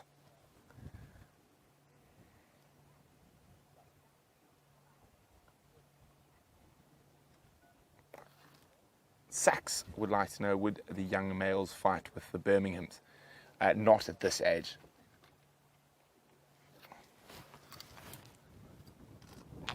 Pat. Sorry, Pat. I know for some reason with this wind our communication seems to be a bit iffy at the moment. Now, Pat was wondering, would they fight with the Birminghams? At this age, the Birminghams were in South Africa. And there's a wonderful little description called a snortklap. And a snortklap basically means if you hit something so hard, all the snot comes out of them. Now, that's what the Birmingham boys would do to these little boys if they happen to even think about fighting with them. The Birmingham boys are in their prime, and they are well experienced at waging lion warfare, whereas the young Tsalalas are probably good at beating up their moms and little sisters. Not quite in the same level of the Birmingham boys. I'd say they're probably 2.5 to 3 years old. As I said, we don't spend much time with this pride. We don't see them too often. And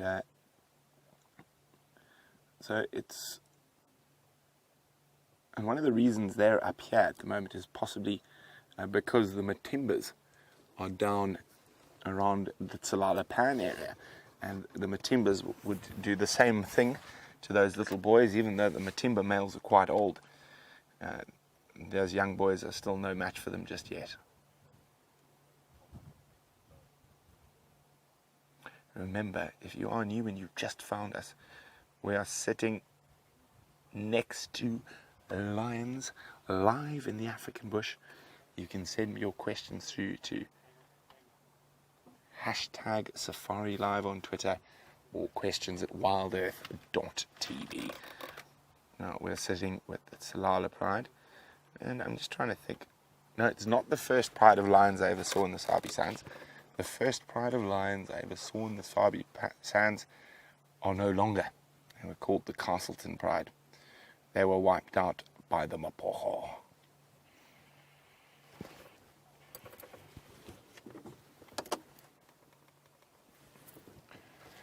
So the tailless lioness is just lying where we can't see her. I'll try and move a little bit later. For now, we're in the best spot. Oh, head up. Now, they look reasonably well fed. Apparently they caught a buffalo in Shirley's not that long ago.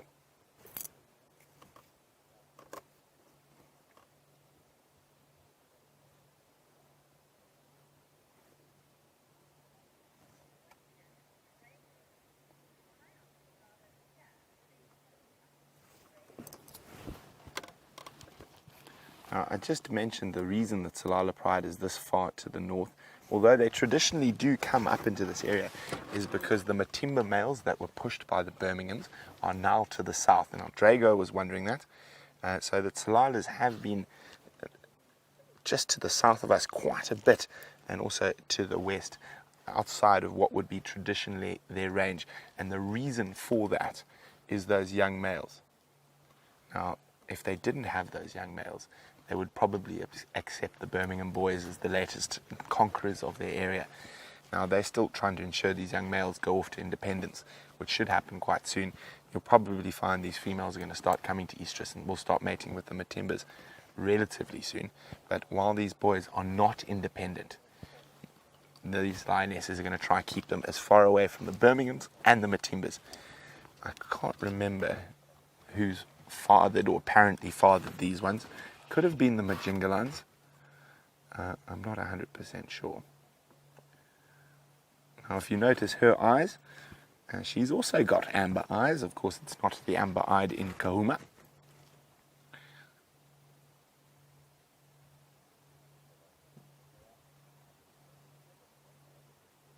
She's a very pretty girl. Now, I've seen, as I said, one of the first prides I saw when I was working on Londolozi, and they literally used to be in and around our staff village on many an occasion. The one morning, as you drive into Londolozi, before you get to the lodges, there's the boom gate. And there's a man with a clipboard in a little hut. And he gets there at about 7 o'clock every morning. And he's got one of those old stable doors on his little hut. And what he does is, because there are 5 lodges at Londolozi, is he sits there and he directs you down which road to go, depending on which lodge you are going to. And on that particular morning, we came up to the little hut, and the bottom half was closed, the top half was open, and there was a Londolozi camp and 2 sets of eyes looking over the bottom, trying to reach for the top half of the door to close.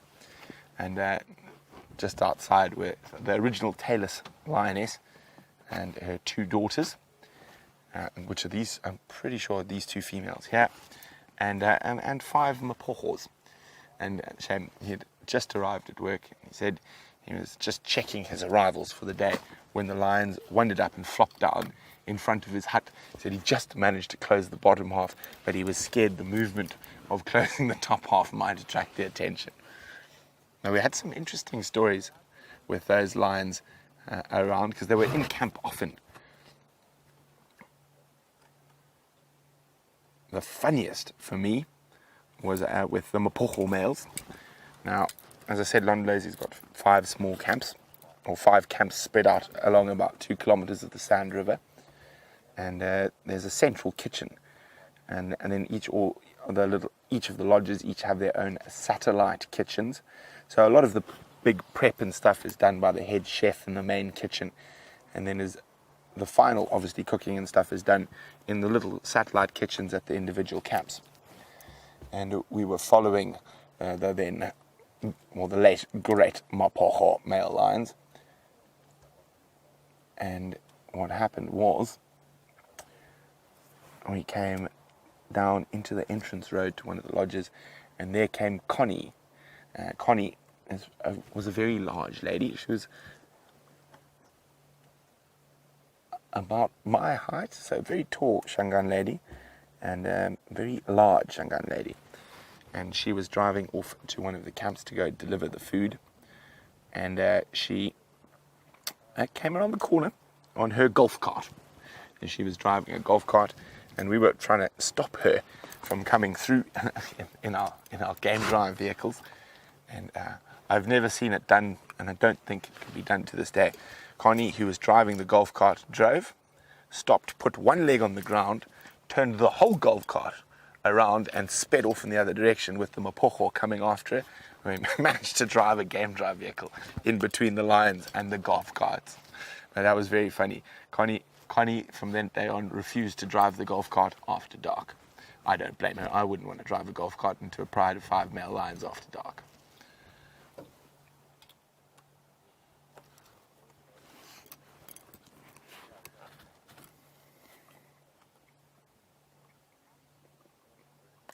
So we will move just now. We'll just wait for Orion to make his way out, and we'll pop around. We'll see if we can see the tailless behind of the tailless female.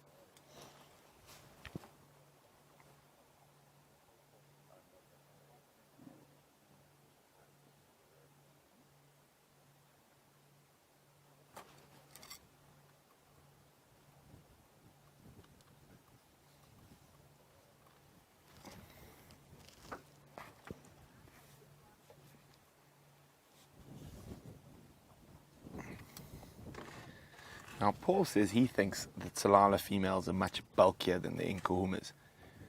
That's difficult to say, Paul. I mean, they're all quite big lionesses.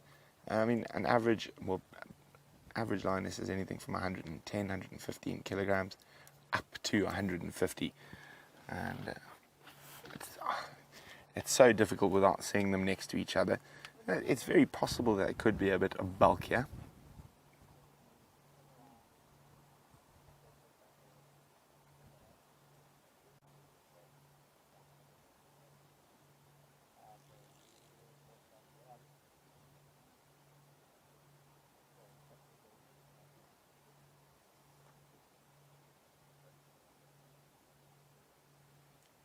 One of the young males. I can't see him from where I'm sitting.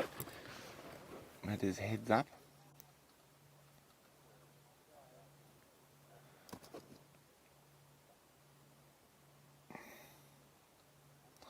Yes, I think the only other person who's currently, actually with the Safari Live team who's seen the Mapochas would be James. Of course, James and I were both at Londolozia at the same time, over 10 years ago. Sure, we're getting old. James faster though. Okay, there we go. We're going to pop around and move into a different spot shortly.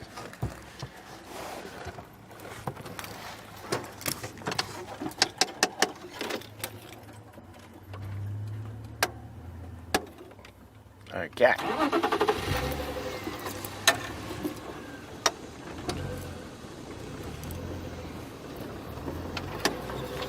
Let's go see the bottom of the lioness, see if it's tailless.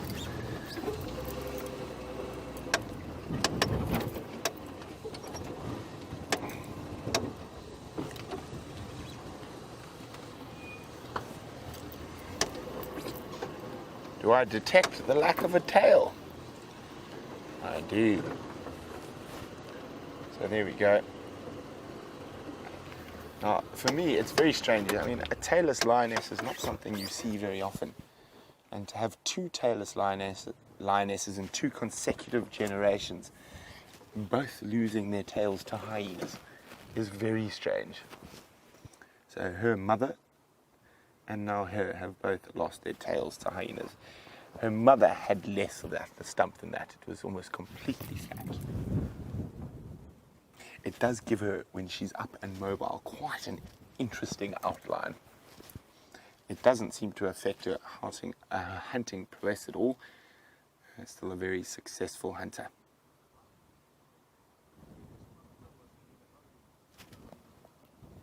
Isn't that incredible? Now, I think you were saying, Jamie, and you saw the Salalas not that long ago? A week ago.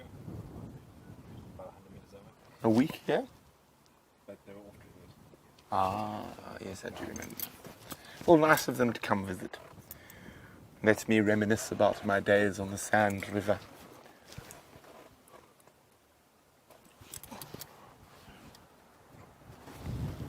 Oh, they look like, oh, there we go. Oh, roll over. Definitely more of a stump than her mother used to have.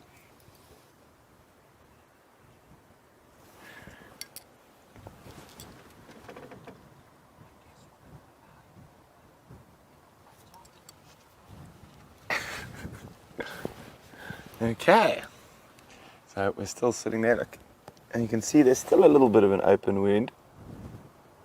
Not really an open wound, more of a scar tissue build-up. But as long as I've seen this lioness in the northern Sabi sands, she has had a stump. These boys have grown up incredibly. Now, the last time I remember seeing them was at Sydney's dam, where they went on a buffalo killing rampage. I think it was 4 buffalo in 3 days at Sydney's dam. And the local hyena population also gave them quite a hard time in that area, and sniffing the air, hoping for some buffalo.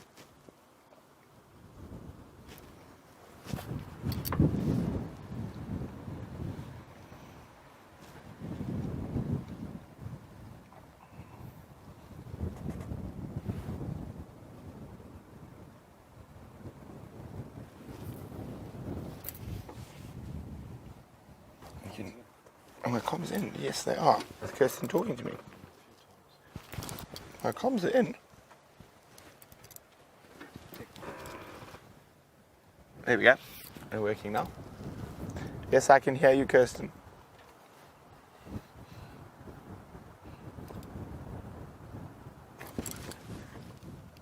Okay, so it looks like we're quite lucky. I thought there would be more pressure, so we can spend a little bit more time here.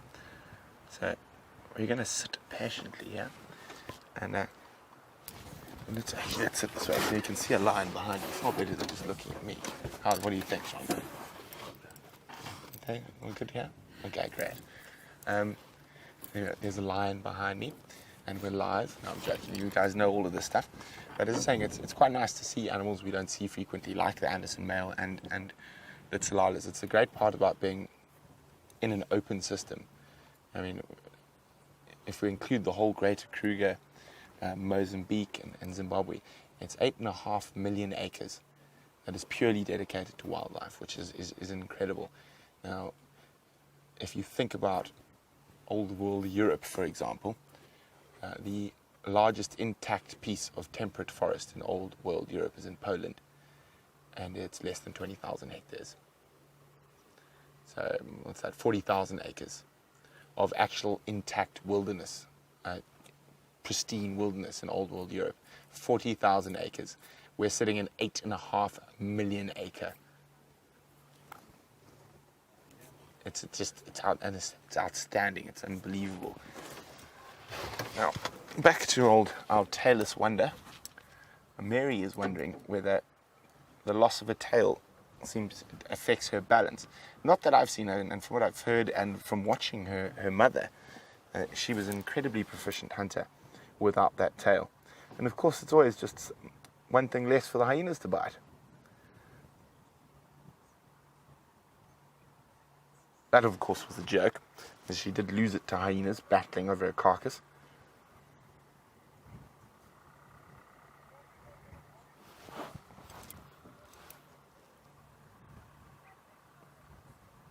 Now, they're looking particularly healthy. Now, for me, that middle, or the young male on the left, is the biggest of the three.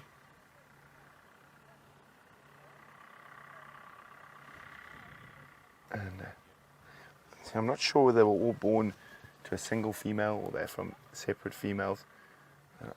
We'll have a better look. There could be a little bit of age gap between them. I always love young male lions. They sort of look quite awkward. Like they haven't quite grown into themselves yet. I suppose a bit like a gangly teenage boy. Acne and facial fuzz.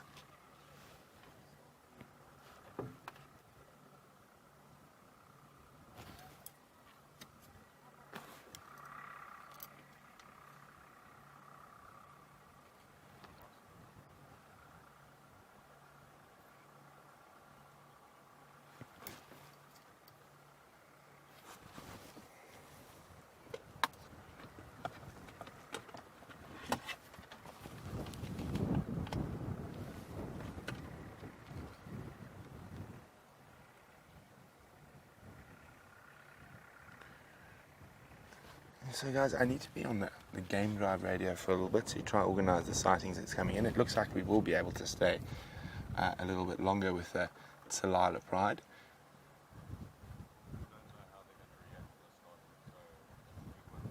Okay. So I'm just going to be quite busy for the next little while, and I wonder what Jamie's getting up to back on Juma.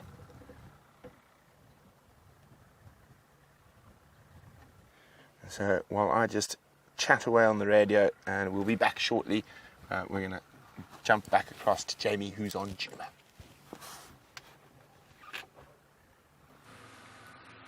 On Juma and on my way to see whether or not... Sorry, I'm trying to not take my eye off the bird I was trying to get on camera, but it flew away. Sorry. On my way back to see if Queen Karula has decided to come back out into the open. At the start of the sunset safari, she was very much in some very dense vegetation. We weren't actually 100% sure exactly where she was. Now that's what we're going to go and do now. But what an exciting afternoon it has been. 2 sets of animals, 2 separate sightings of animals that we hardly ever get to see. I'm sorry about Mvula though. We did try. I actually went all the way around to Gowrie Gate to try and see if we could get a view down there, and got some very odd looks from the gate people who I think thought I was trying to put them on camera secretly, which I wasn't. I was just trying to see the leopard. But we tried our best, and it didn't work out. But let's go see what else we can find. I haven't driven down Aubrey's Road in a very long time, and judging by the vehicle tracks, nobody else has either.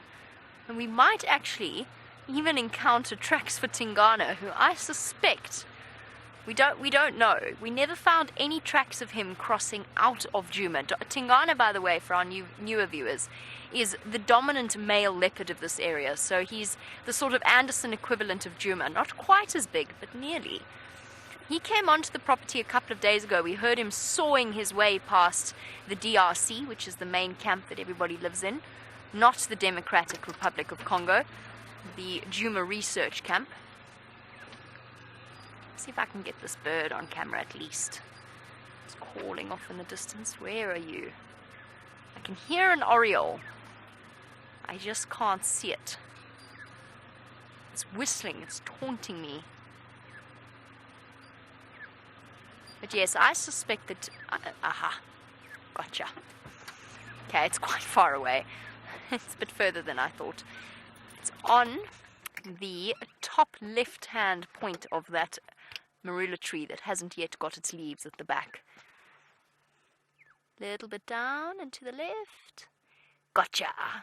There we go. A black-headed oriole that's been chirping away at me. That look really odd. A bit like it's lost a little bit of feathers around its head. Huh. Beautiful whistling call. Whenever I see those birds, I always think of Sam, who was a previous presenter with Wild Earth, and they were one of his favorite birds. And I know when he got back to this area, he was so excited to see them, because he hadn't seen them in such a long time. So I will forever, ever think of Sam whenever I see a black-headed oriole or a squirrel. If I see squirrels, I also think of Sam and his positive squirrel.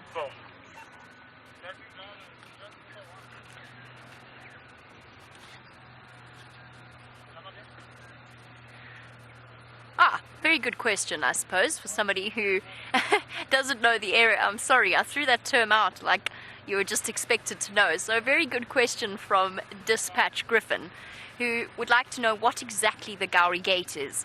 The Gowrie Gate is the main entrance to the northern Sabi Sands.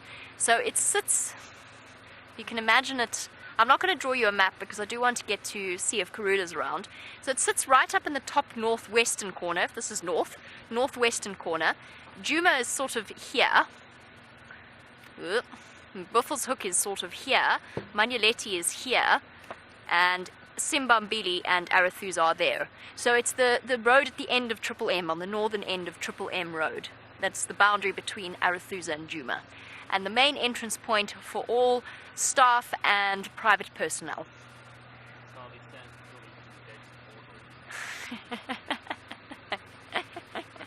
I'm not sure if you could hear what we have just said. I think the Sabi Sand equivalent to the gates of Mordor. I don't think it's quite that bad just yet, VM. But getting in can be roughly the equivalent to getting Sauron to let you in. This is a bizarre train of thought you've led me down, VM. Very strange. Stop and have a look at something quickly. Ah, it's a bachelor herd. I want to find you a ewe, an impala ewe. Hold on one moment. They're really starting to show clearly. Of course, this would be the one impala herd that is still a bachelor herd. Now that I wanted to show you something else. There we go. There's a lady. Now she's wandering off. Their pregnancies are really starting to show. Some of the ewes are looking so heavy. They've still got another, what month are we in? October, middle of October. They've still got another month and a half before they get to relieve themselves of that burden.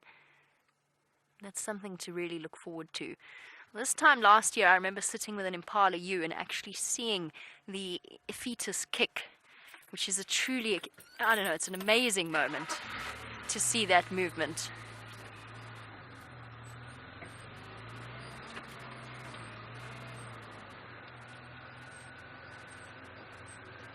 There we go. This might be a little easier to see. I think it's still a bit early. Oh, Mr. Ram. The male impala startled and scared them all. The males have been chasing them round and round and round and round over the last few days. I don't know why. I think they've just got their wires crossed in terms of when mating season actually is. I should only really be chasing females in June.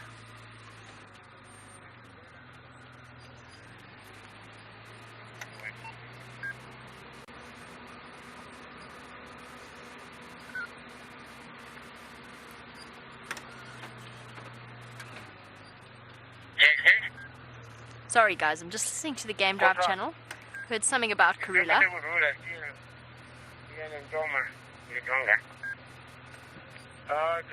thank you. Just run, I'm going to chew.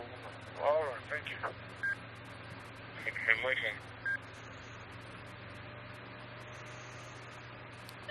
Ephraim, I'd like to make my way towards Karula. Are there any other stations on standby?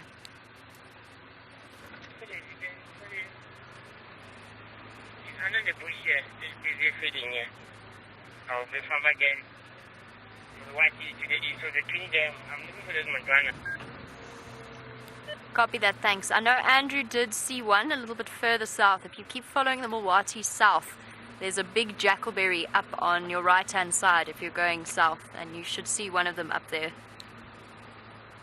Okay, copy.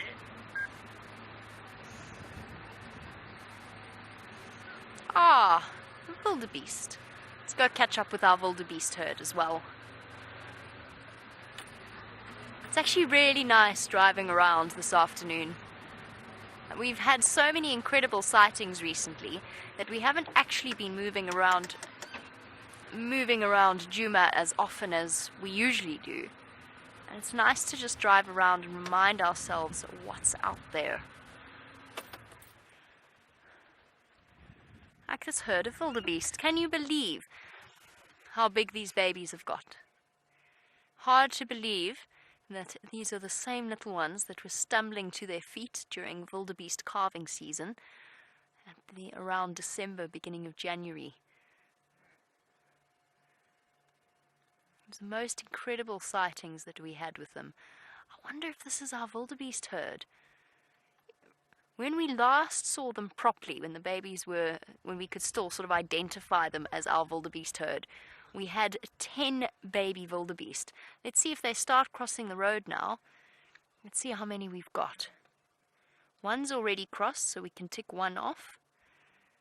That was one. Here comes. Okay. 2 and 3. Hello.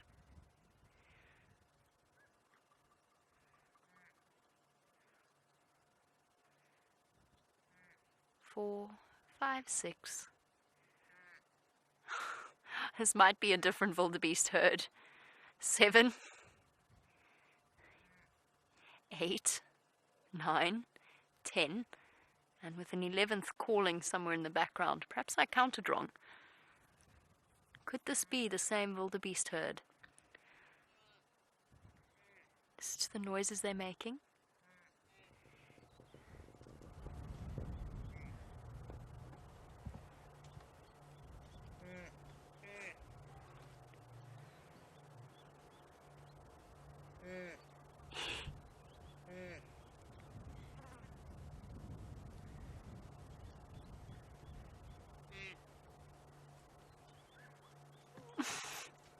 I don't understand what that was about.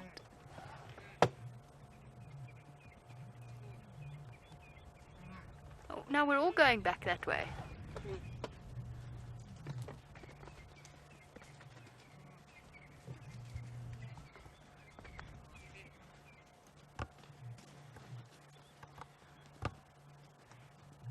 Mara Triangle, the sequel. What on earth?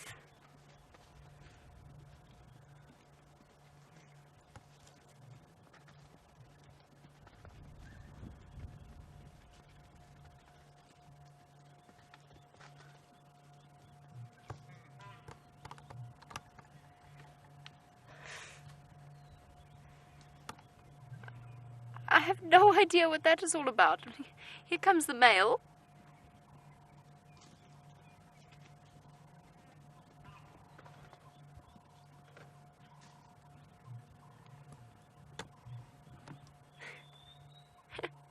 Deborah, armchair traveller, I do as well. I'm just very bemused by what that was all about. One of the youngsters called and just kept calling and calling, then decided to go back that way, and then they all ran that way. I don't know, I mean, it's just herding instinct. That was so strange. They do make amazing sounds, though. I really love wildebeest.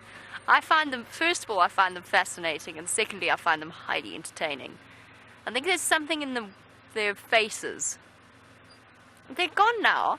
They're all gone. Huh. Well, at least we got to see them. And of course, eagerly anticipate this year's youngsters. We got to see one very, very newborn calf wildebeest calf, in other words, with Brent during last year's calving season, and this poor thing stumbled too close to a herd of Duggar boys and was then promptly shown just how brutal nature can be out here in its first few minutes of life by being thoroughly tossed up and tossed down again by one of the buffalo bulls. Buffalo bulls are not known for their tolerance or their patience. And then we got to shortly afterwards see a live wildebeest birth from the minute that the female's water broke in front of me on quarantine, to the moment that her little calf was tottering about on wobbly legs and then suckling from her. A really truly special experience. And I know that it's something that's actually happened a few times. VM's nickname, wildebeest, comes from, you were the first to record a live wildebeest birth. Yeah. Now that's really something for us to be looking forward to in the future. Of course, the outcome of my live wildebeest birth was the next morning the Styx Pride came and ate 3 of them, including, I think, the one that we saw being born, which was also quite tragic. It just goes to show life can be incredibly tough and incredibly short and brutal out here. But let's move on to happier things, like the fact that we've stumbled upon a herd of elephant.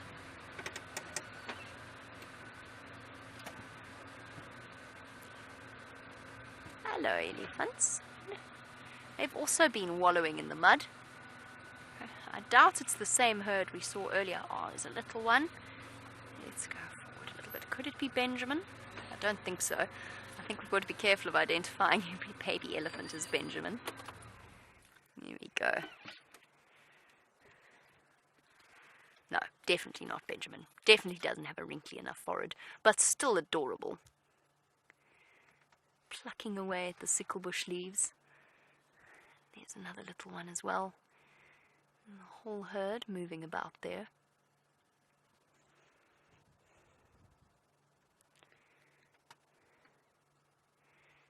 Cute.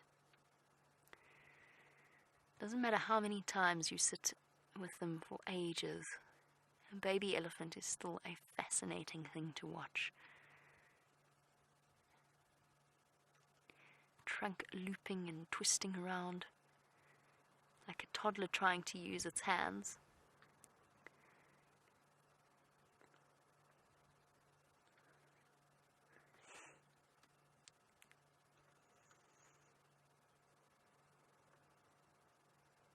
Little pink tongue.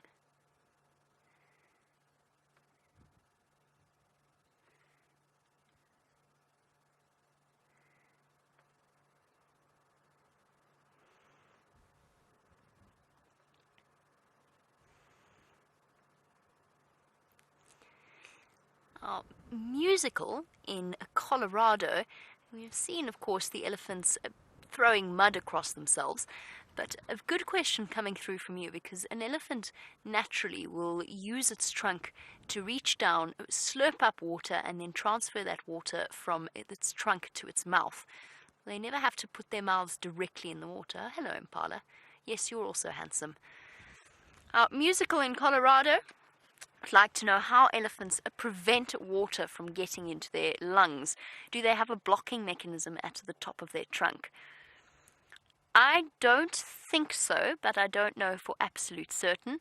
My suspicion is that it's kind of like if you were sucking up something through a straw, you can control it. You know, you can control how much you take in, and then if you stop the suction, then you can actually hold that in the straw, hold the liquid that you've drawn up into the straw. And I imagine it's the same thing with an elephant's trunk, so they don't breathe and drink necessarily at the same time, although they can still, of course, breathe through their mouths. I think the only thing that they would have that would block the water from going into their lungs would be what do you call that thing that we have between our esophagus and our trachea? Epiglottis, thank you very much. I had a brief lack of brain moment there. And again, a brief moment of forgetfulness, let's put it that way. Yes, I think that's the only thing that they have. I imagine an elephant's epiglottis is absolutely enormous. I've actually never pictured an elephant's epiglottis before, but I'd be fascinated to know what it looks like. It must be absolutely massive. But I think that's the only thing that they have to stop the... Oh, cute. Got an itchy knee. Itchy wrist, I should be more specific there. Oh, now the other one.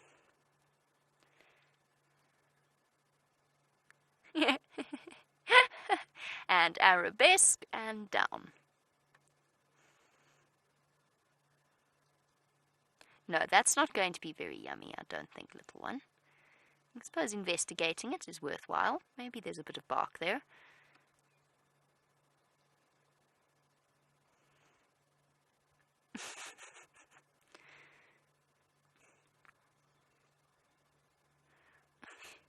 Life's tough when you're trying to learn to use your trunk. When in doubt, just bite it. Get down on your knees and your wrists and bite it off. Especially when you realize you're getting left behind.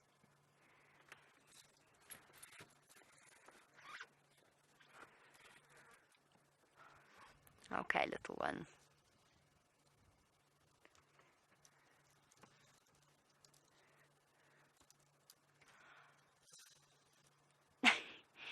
Tossing branches over to get to the grasses underneath. Our curious one, I'm going to go forward a little bit so that we can see the whole elephant and not just half of it. Curious one, that's amazing. Curious one says that there was a tiny, tiny baby elephant calf on the Djuma Dam camera today that looked only about a day old. That sounds amazing. I hope we can find it on our way towards Karula. That would be really, truly lovely.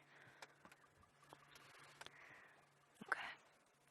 I think I'm going to keep going unless we come across the one-day-old calf, because that is also something truly special to behold.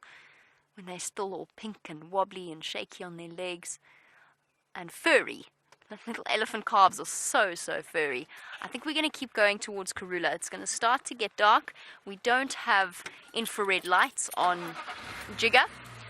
I think that might be a good idea to start getting ourselves going. Not that I don't love spending time with the elephants.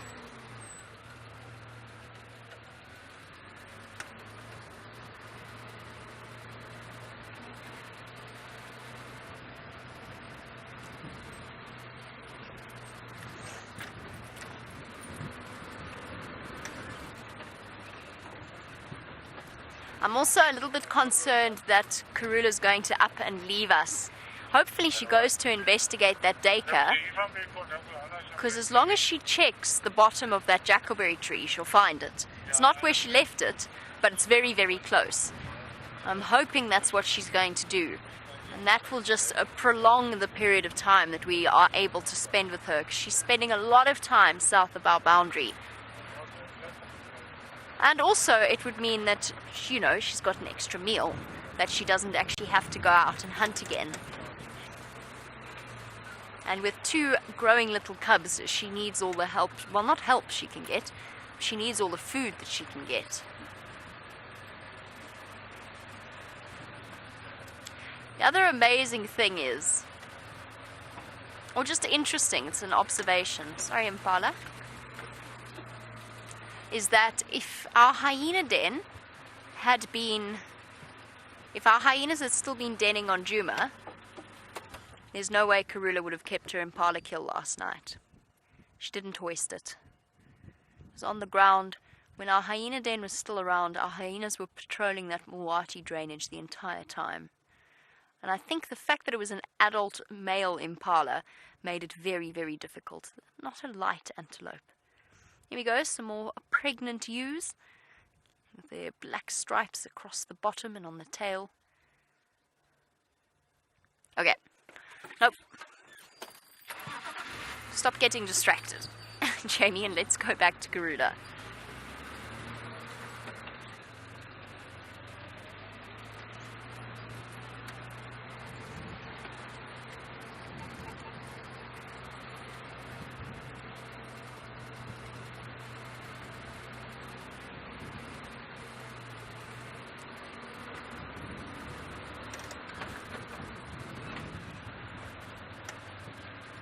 Now, the reason I'm not going back to the Nkuhumas, although we can try it towards the end of drive, perhaps when Brent gets back he might give it a go. The reason I'm not is because this morning when I took the rest of the crew to go and see them, they were in some seriously almost impenetrable vegetation. And I imagine with the day being as hot as it has been today, I have been listening to the game drive comms as well. Andrew tried to go looking for them. He says they're deep in that Tambuti thicket. We're not going to have a very good view of them at all. But as it starts to get cooler, keep an eye on the dam camera because they might decide there is water close to where they are, but it's very muddy. It's like the muddy wallows that the elephants were in this afternoon. So keep an eye on the Djuma Dam camera, they might pop out.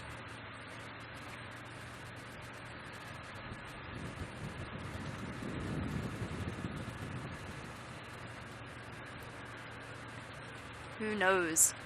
Lots of buffalo around as well.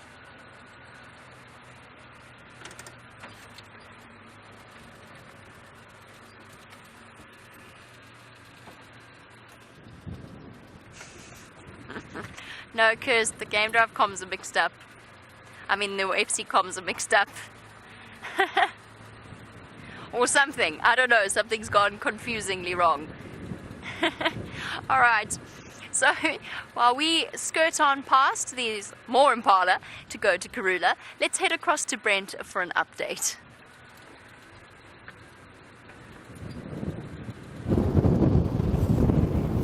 So we've, there's hair everywhere today, the wind is strong. Maybe I should do the backwards cap, how's that? Styling. Okay, I'm styling today. This is very much outside of what I would normally do. I don't mind wearing leopard print, but wearing my cap backwards, that's pushing the limits a bit far. But we shall try. And we shall see some warthogs. Hello, water pigs.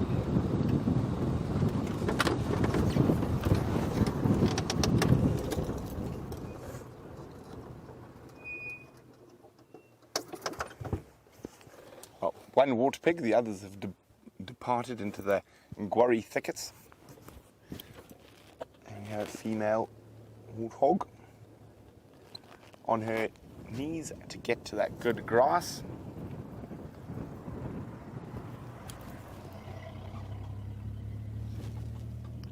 Now it's amazing, on the edge of airstrip you often have feeding on this green grass. Now it's from the dew because there's no trees around. Standing by.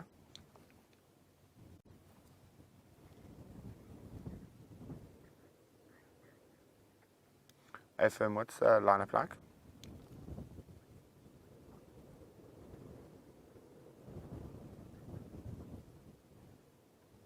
Copy, thanks. I'd like to take first standby.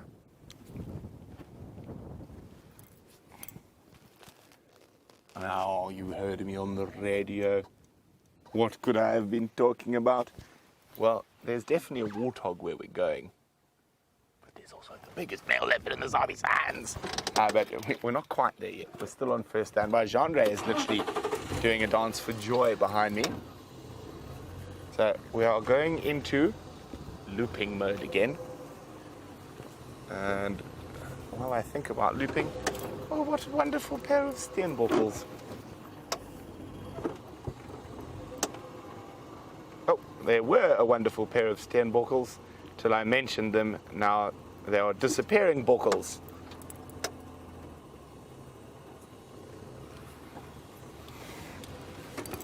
Now remember, we are live from the middle of the African bush. It has been a really good week of sightings so far, and it's only Tuesday. Is it Tuesday or Wednesday? Thursday. It's not Monday. It's Tuesday. Okay, so it has been incredible, and it seems like it's only going to get better. No, I feel too ridiculous with a cap on backwards. I can't do it. It's enough now. I'm not a hipster.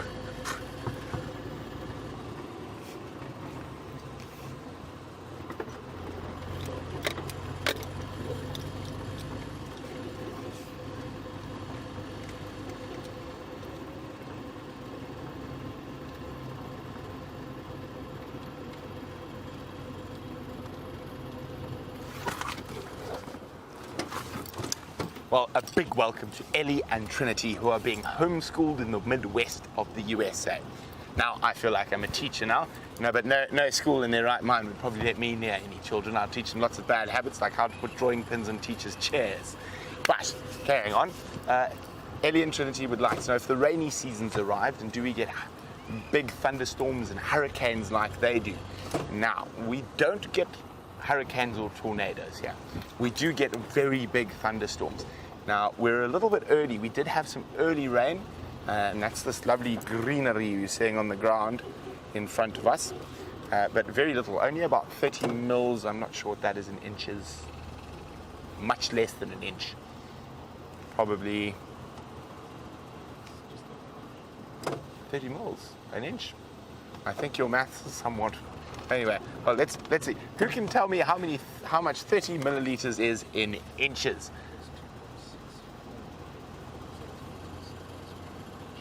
No. Okay. Well, someone out there saves us from embarrassing ourselves with our mathematic. Well, Andre is convinced. He's still shouting numbers at me, but I'm not listening to him. But so anyway, yes. So the rainy season normally starts from the end of November. I'm sorry, now, Jean-Andre, stop it. From the end of October, the beginning of November, and it. I nearly got lost, no, I'm joking. And it runs through to sort of May sometimes. Normally ends in March. And we normally get around 350 milliliters. How many inches is that? In a year, 350 to 400. We are experiencing one of the driest periods, actually the driest period ever recorded in the country. And that is, we only got about 160 mils over the whole of the last year, when we normally have 350 to 400. And we're gonna hopefully find out from someone who, Jean-Andre says it's 14 inches, 350 mils. Then how on earth could 30 be 1? Anyway, 0.3 of an inch is 30 millimeters. I knew I was right there somewhere. So, yes, inch is big. That's a lot of rain. 12 inches, yes, but 12 inches of rain is like what Gabon gets. Anyway, okay, we're going to finish this as a silly argument. I'll work it out on an app just now. We're going to start, as I said, looping around. I think we're going to get some magic Anderson time. But back to your question. So the rain starts in November and normally go through and goes to sort of March, May.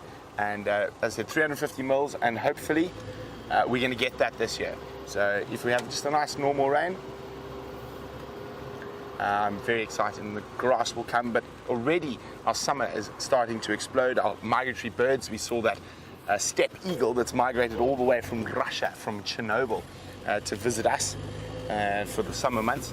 Now, a lot of those big Aquila eagles are actually coming for the flying ants, and such a massive source of protein that it brings masses of birds from all over the world and Africa down here to feed.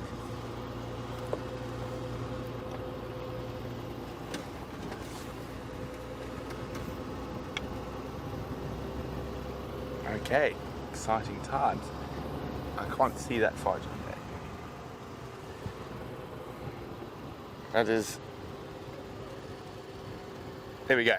137 inches is 350 mils of rain. So that's how much we get in a year. Yeah. Sorry, I just need to be on the game drive. Copy that. Thanks. I'm on Arethusa Shirley's boundary heading west. I should be there in about 2 to 3.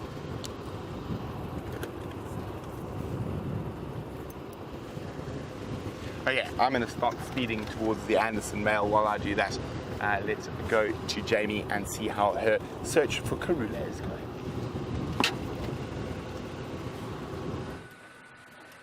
I've got to the right area. Now it's just a question. Sorry, I heard something.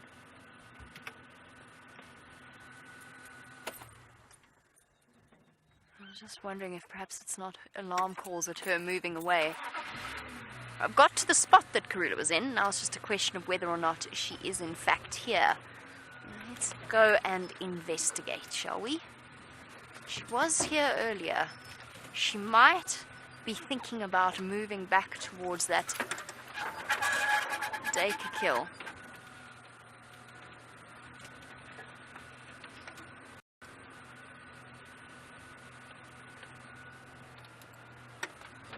Let's just go nice and slowly. Nothing can be better at hiding than a leopard when it wants to. Doesn't look like she's where we left her. The carcass is there. So where is Karula? She could be just here. I mean, she really could. That's all that's left of the impala carcass.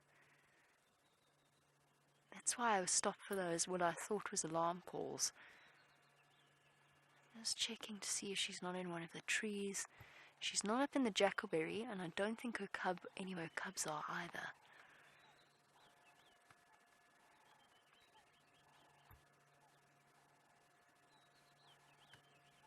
Alarm calls. Just taking my earpiece out for a sec.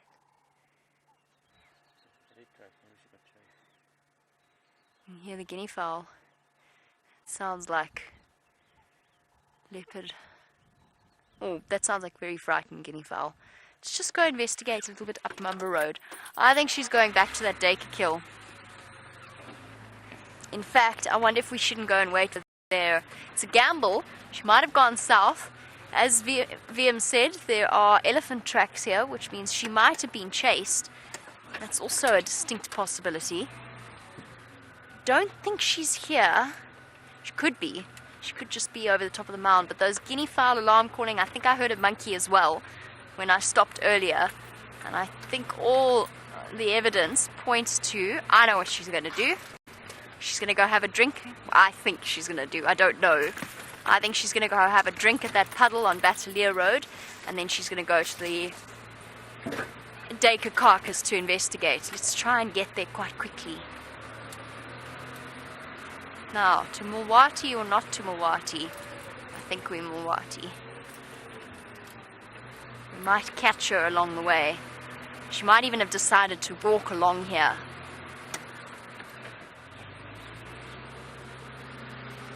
Yep. Look like little leopard tracks going this way.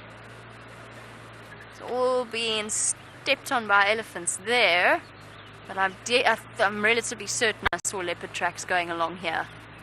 I'm going quite fast because I want to catch her as she gets to the carcass if she goes to investigate. And I want to see if the cubs are with her as well. Hello, mister. Sorry, I know we've got a lovely giraffe here, but we've got to go quickly. Those alarm calls are still quite far away. Please. Sorry, boy. Here we go. He's relaxed again. And the go-away birds are calling as well.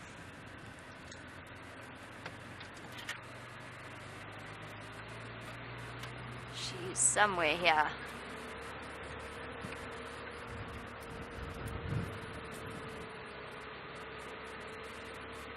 I hope this is a gamble that turns out to be correct.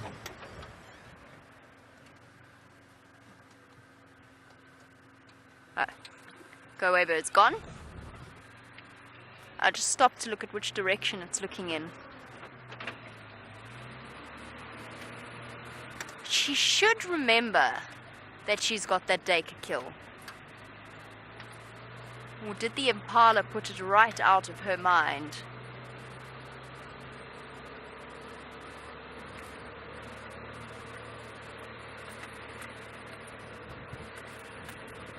Everybody, keep your eyes peeled. That flick of the white tail will give her away.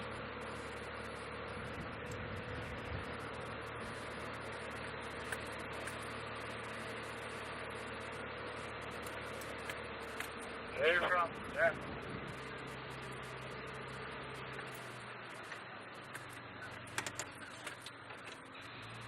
Okay, we'll be able to see. I just want to check this pan just up here to see if she's come for a drink. I'm hoping this gamble's Corey busted. That might be 2002. 2002 was the last time Ephraim saw. Long time. Sure, Corey busted that they last saw in 2002. That's the discussion that Tax and Ephraim are having. A Corey busted is the largest, the heaviest flying bird. Got her. Oh, got a barbet. Oh, wow, look at that. Oh, making little barbets. Huh. That's the first time I've ever seen that, I think. Crested barbets. Sorry to interrupt you. Have you by any chance seen a leopard, or did you have other things on your minds? We've seen the crested barbets building their nests recently. It's nice to see that they are planning on filling them relatively soon. Bird mating tends to be quite a perfunctory act, in just that they don't have genitals in the same way mammals do. They have genital openings known as cloacas, that they just have to touch together ever so briefly for the sperm to be transferred, and now the female has to go about producing her young in an egg. She seems to be frantically cleaning her beak after that experience. I just had a funny feeling that Karula's going to pop out here. There's a water hole just in front of me. Let's just go see that she's not on her way here.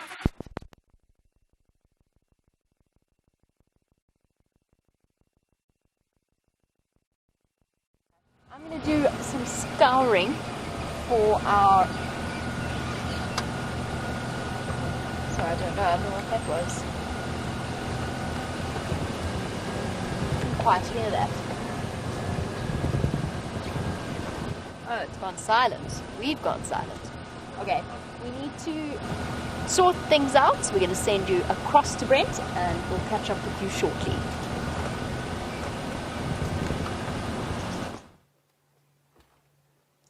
Being so spoiled today, we're back with Lee Anderson. Oh, actually, there's a couple other guys here, and I said I don't know why he's called Anderson, and there must be a story behind it. And we'll try and find out a bit more about it.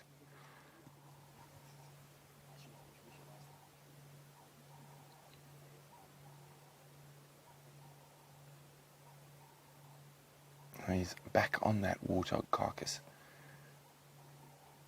Hopefully he might hoist it, you never know.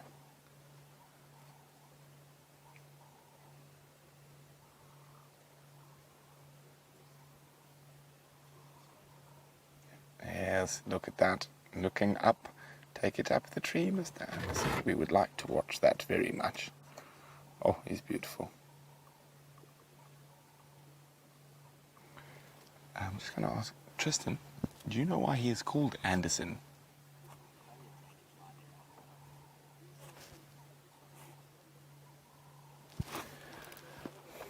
Now, Steph is asking if we... Oh, wait, Chandra, he's going to... Get ready. There we go, he's going to go up. Look how strong he is. Now that is incredible feat. That probably still weighs a good 100 pounds of warthog flesh there.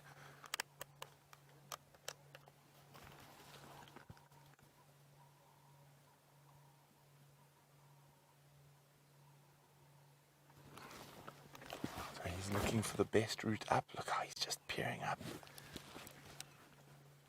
Let's hope he's more successful than Krula was this morning. Here we go, here we go. And that is heavy. That is a big warthog. Oh, it almost looks like it's alive for a second, sitting like that.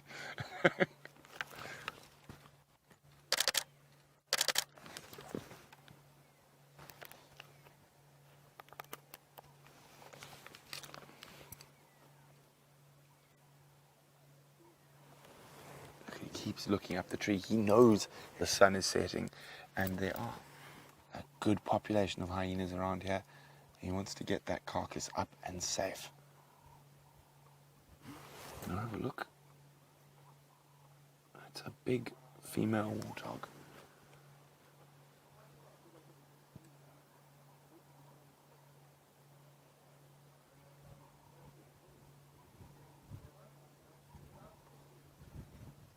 There we go, wait. Steph, I haven't forgotten about you. I'm just really excited for him to lift this up the tree.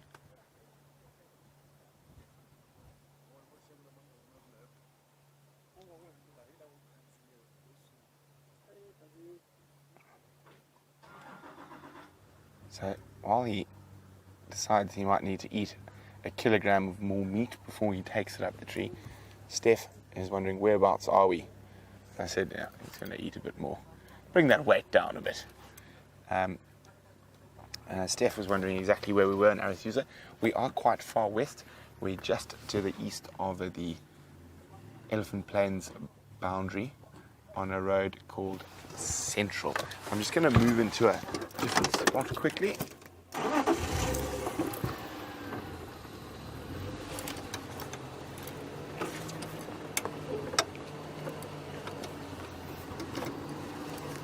So Tristan let me know why Anderson is called Anderson.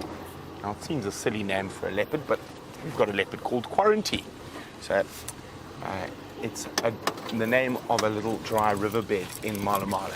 So obviously, like Quarantine, when he became independent from his mother, he spent a lot of time in that area, and that's why he would have got that name exactly the same as the Quarantine male.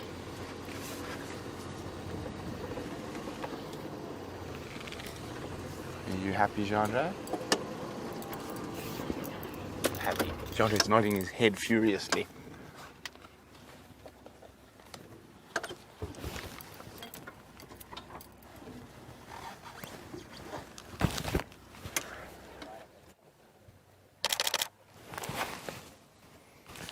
So, I can't help myself but take a few pictures of this massive beast.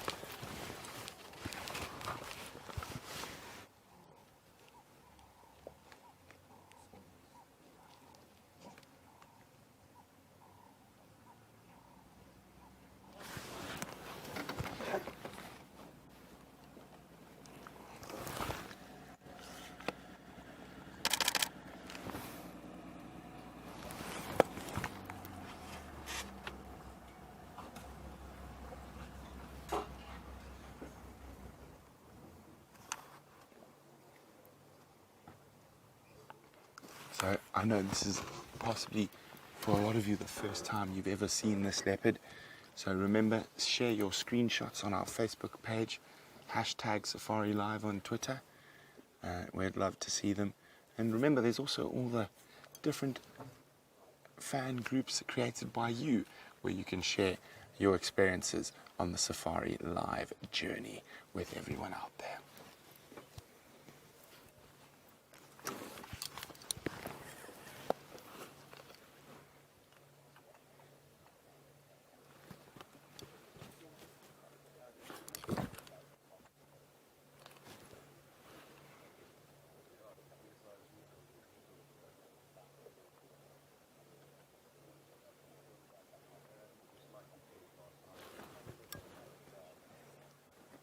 So he's still trying to eat a bit more. We saw he tried to hoist it. It's probably just a little bit too heavy still.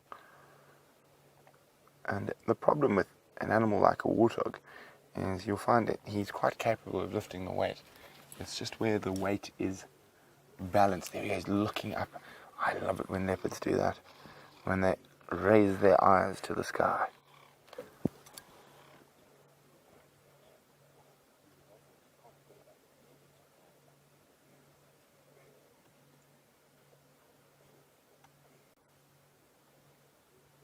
Now he's going to want to get that up the tree. The salalas are not far from here. Only, I'd say probably about 900 meters. And to the east of us is where those lions were.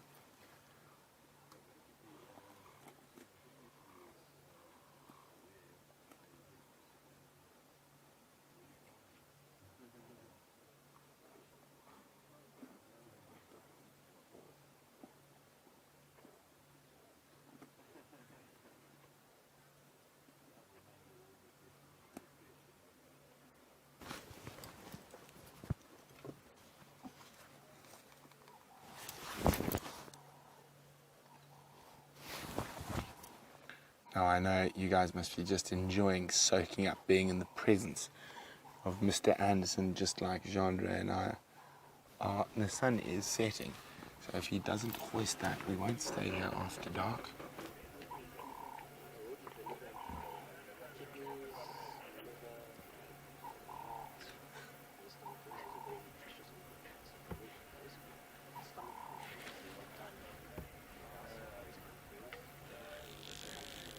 We're sitting here with the Anderson male, the biggest, baddest leopard in the northern Sabi Sands. Let's go to Jamie, who's got the queen of the northern Sabi Sands. And what perfect timing, and I do have to whisper because Karula is quite close to us. What perfect timing for your arrival with the queen.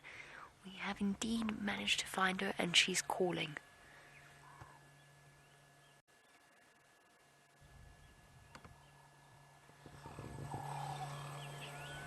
Or she was. Calling for her cubs. Oh, now at 8 months old. Oh, there she goes again.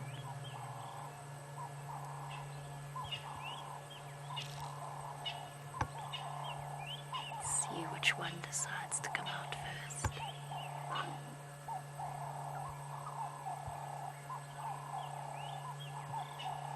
At 8 months old, her little cubs are showing serious signs of independence. Oh, she's calling again. And we noticed that with the young male this morning, while we waited where we went to go and take the rest of the crew. Which does mean that on occasion they spread quite far and wide, and she has to work hard to find them again, or at least call repeatedly, like a mom desperately calling upstairs to recalcitrant teenagers. One in South Africa, speaking of Karula, he wanted to know when will she start mating again. Probably only in about a year, when the cubs are 18 months old, or just over 18 months old, is when she should start mating again, preferably for the survival of the cubs, preferably only when they're about 2 years old would be ideal, but it'll probably be closer to when they are 18 months of age. And then since they're 8 months old now, that is in another 10 months time actually, so not a full year, 10 months. Where are your babies? I know where one was. He moved off quite far away from Karula this morning.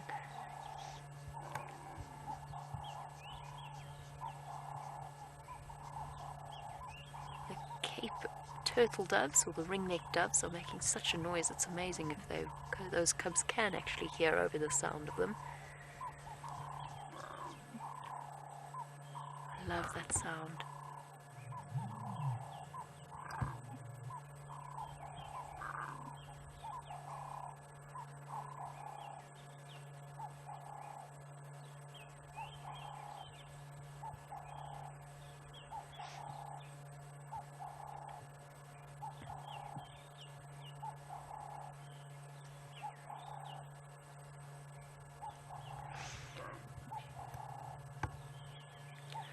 Trying to keep my voice down as much as possible so that her cubs can also hear their mom calling.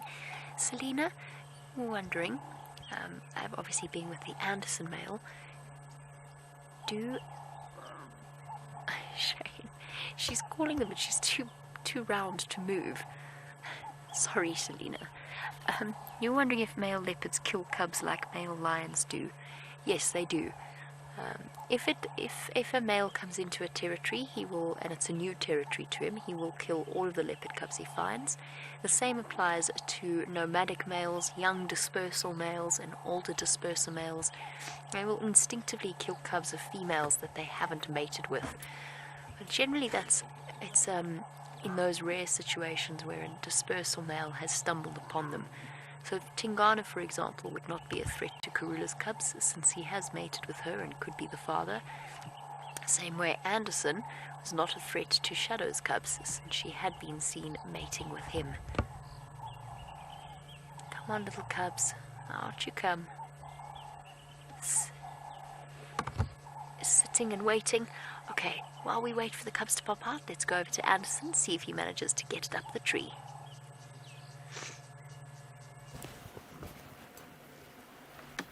Looks like he's getting ready again to try hoist that warthog up the tree. I think he's going to succeed this time. What do you think, Chandra? Yep.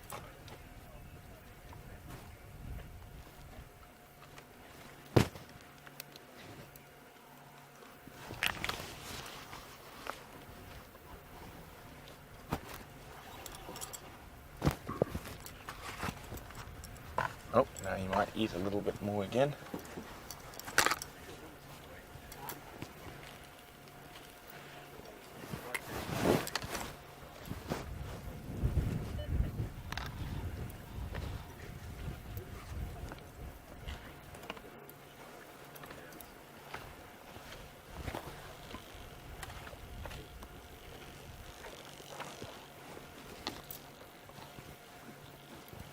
Oh, we really thought he was gonna go for it there.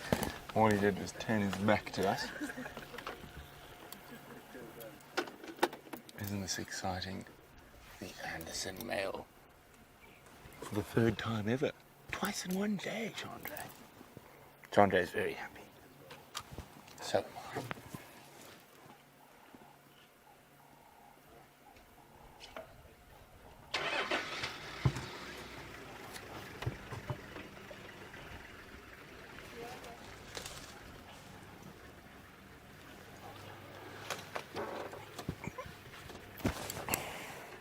Now, Shannon in Ohio is wondering whether he'll be able to smell the Salala pride. Probably not from this distance, and there's sort of bustling wind. He maybe got a whiff or two of them, but I don't think he would have been able to smell them completely. Come on, big boy. Take it up the tree.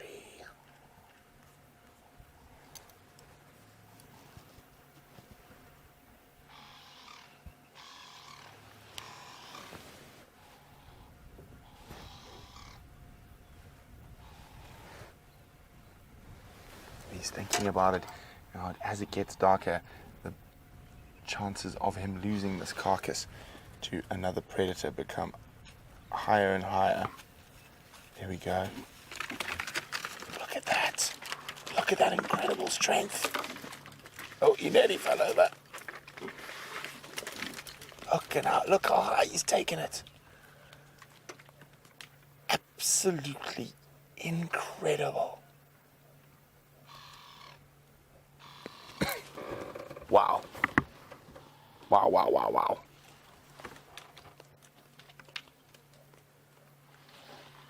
I'll give you an idea. That what's left of that warthog carcass probably still weighs more than Karula. And he just straight up the tree with it. I'm going to have a celebratory sip of hot water.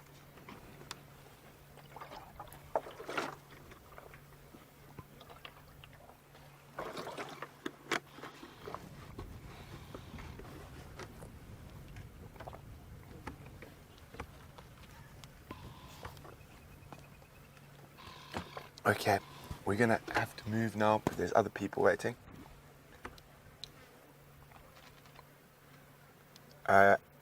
If you would like to make your way, I can make space for you. So, wow, wasn't that incredible?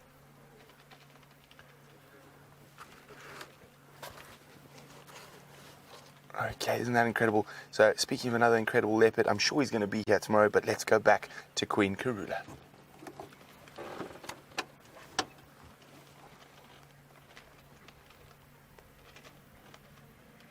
Oh, apparently we're not leaving right yet.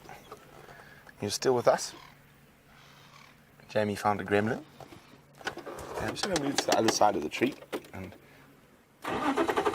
get as much of this last couple of minutes as we can before the next vehicle makes the way in. Wow, wasn't that amazing? So exciting. That is incredible. I mean, that is a massive feat, being able to lift that weight into the tree.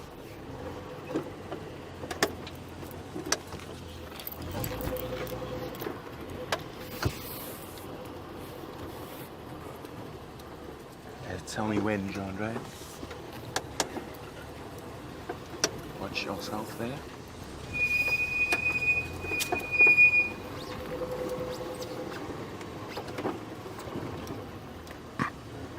How's that? Look at that. Would you like some lights, Jean-Andre? It's a bit too high. Huh?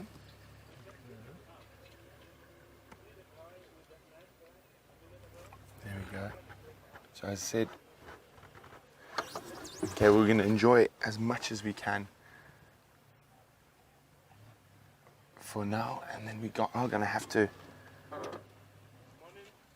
make our space. Look at that, isn't he just incredible? He took it right to the top of that marula tree. I would say he's 1, 2, 3, 4, 5, 6, 8 to 10 meters off the ground. And he carried 100 pounds of dead weight up there.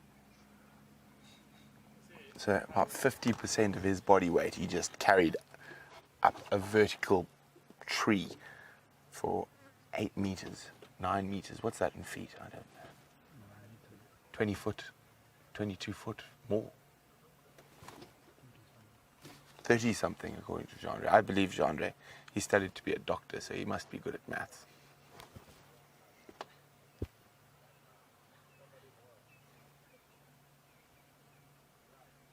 Beautiful.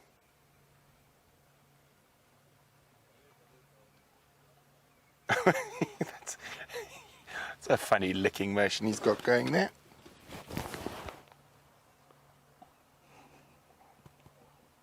Now, as beautiful as he's not quite the most suave leopard.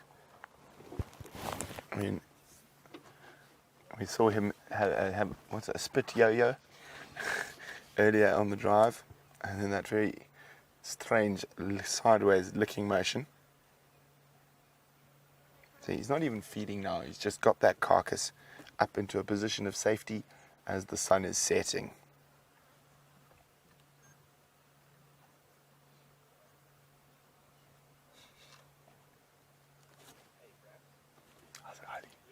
Very good, thanks.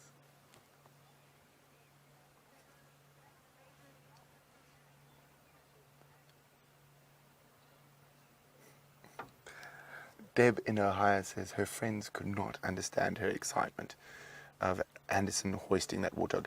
Well, don't worry, Deb. All of us understand the excitement and share it with you.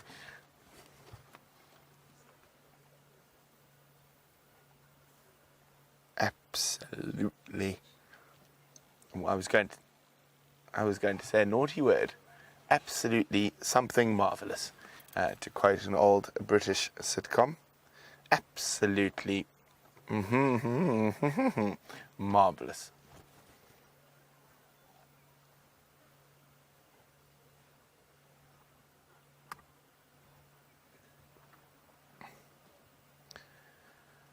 Here comes that funny lick again.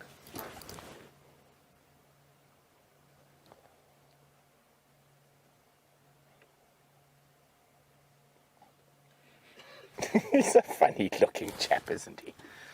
A very strange licking motion he's got going there. Not the most dignified. He looks a bit like a gangster. He's the gangster leopard of the Sabi Sands.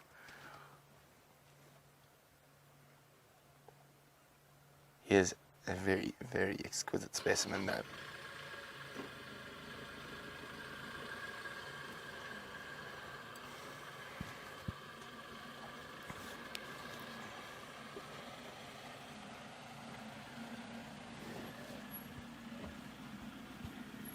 Okay. We're going to make space for Harley to come around here to where there's a nice spot. We're going to have to move on. And Jamie seems to have found some signal. So while we do that, say goodbye to Mr. Anderson, and hopefully he'll be here bright and early tomorrow morning. Let's go back to Jamie. Karula's now coming right next to us, still calling. Sorry about that, everybody. We lost signal right at the crucial moment. She's now calling much louder, looking for her two cubs who've been naughty and have wandered off away from Mum.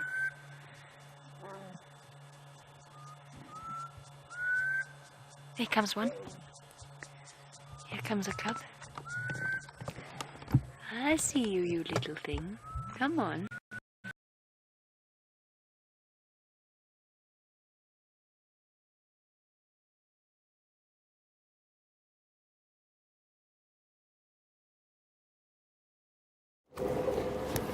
Well, it seems like Jamie's found some gremlins. Now, we are just leaving Mr. Anderson, and what an exquisite experience that was to see that incredible power of a massive male leopard lift that dead weight up into a tree. And we're going to start. I'm just so happy right now. I'm just on such a high. I can see Genre's on a high, Deb in Ohio's on a high, and I'm sure there's lots of you out there also on a high. What a wonderful, wonderful experience. This is the first time I've actually spent quality time with the Anderson male. The only other time before today that I've seen him, it was very brief on the boundary of Elephant Plains, and he got up and he walked off goodbye into Elephant Plains.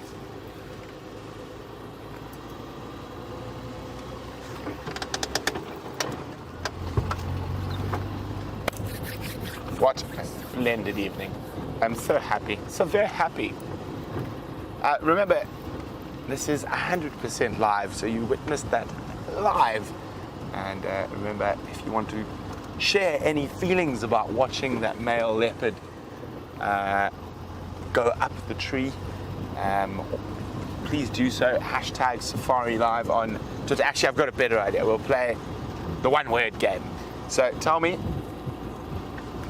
in one word, what word comes to mind for you watching the Anderson male take the warthog up the tree? You can do that by using the hashtag Safari Live or questions at wildearth.tv. One word to describe the Anderson male lifting the warthog. And unfortunately, it seems like I'm losing my comms again. I don't know why. Genre, did you hear that?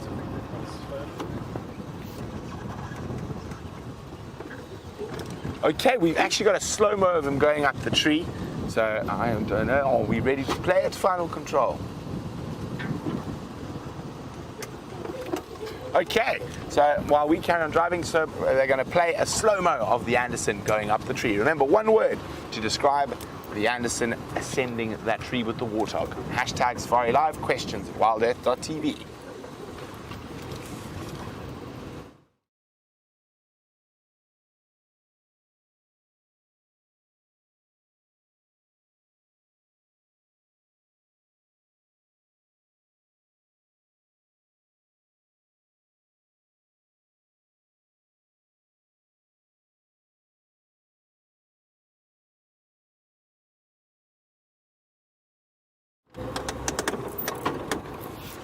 Wasn't that amazing? So I'm going to start making my way back towards Juma, and it seems like Jamie's found some signal again, so let's go back to her.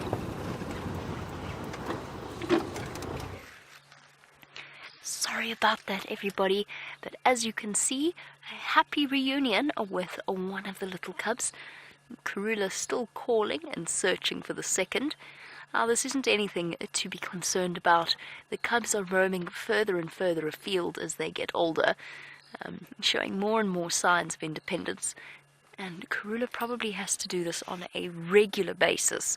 Sit and call and call and call and call before her cubs decide to return back to her once again. But what a beautiful image that we have here. Mum and I think daughter. It is particularly dark. It's darker than it looks on the camera. It's very dark for me. I can't quite see exactly which one we have here. But a beautiful portrait of Mum and little cub reunited once again. Now, where's the second one? Both panting heavily in the muggy evening heat, with full bellies of impala. I'm just keeping my eyes peeled for cub number 2 to come back and join in. Now, unfortunately, it is getting very dark for us. We won't be spotlighting Karula's cubs, so we might just have to come back again tomorrow morning in the hope that they are still around. As you can see, it is getting very dark. Our cameras won't be able to cope for too much longer, but at least we've seen the reunion with one gorgeous little cub. Having a thorough cleaning from Mum, and perhaps a scolding as well for ignoring her for so long.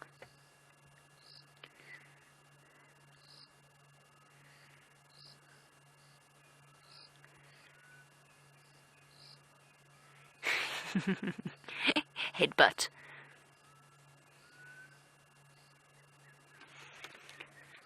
Still hoping we're going to get to see the other cub, but unfortunately the light is getting dimmer by the moment.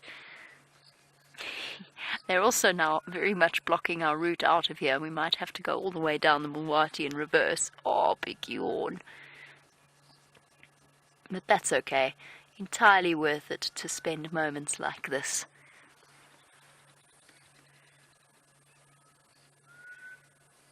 My eyes are straining in the dark to try and look around me. I keep thinking I'm seeing flashes of movement, but I'm not. You can see Karula's still aware that she is missing one of 2. Looking around intently, she stopped calling for now, but she will presumably resume again in a moment. Heavy panting. Getting mobile after And Shane, you wanted to know what the leopard count was for today. Well, today in total, we had Karula, no 2 cubs, that's 3, plus Tundi, that's 4, plus Anderson, that's 5. Unless I'm very much mistaken. This afternoon, it's been 3, because I don't think we can count a leopard cub that we haven't seen, even if we know that it's here somewhere. Is that right? Have I missed any out? In the last 2 days, we didn't manage to break up. We didn't manage to break our record, which is what we were aiming for on the sunrise safari, and just because quarantine had moved south into Mala Mala by the time Brent got to Cheetah Plains this morning. We were aiming for 6, which actually, if Tundi's cubs had been there, we would have skyrocketed past the record of 5 in one drive. And if we'd had Mvula, we would have managed as well. Oh. Okay. I think that's probably it for our sighting. I can barely see them. And you can see the camera is starting to get a little stuttery in the darkness, and I can't switch on any lights to help with that. Oh, Karula's up. I think that while we move out, we're probably going to lose signal again. Let's head back over to Brent and see what he's up to.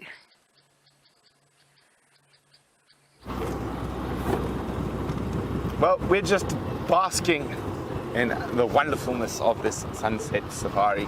It's still a little bit too light for us to chuck the spotlight on, see if there are any nocturnal creatures, but we are moving slowly back towards Juma, and Jean and I were reminiscing about the Anderson's hoist.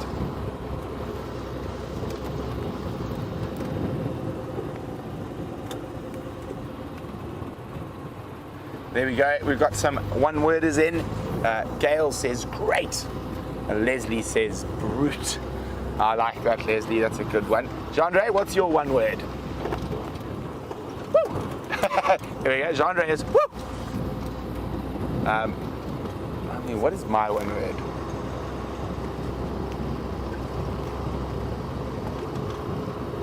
Anne, powerful. Bethany, stunning. Trying to think of my one word is a combination of two words. Fan. Something tastic. Again, quoting, I don't know why I'm quoting old British sitcoms today.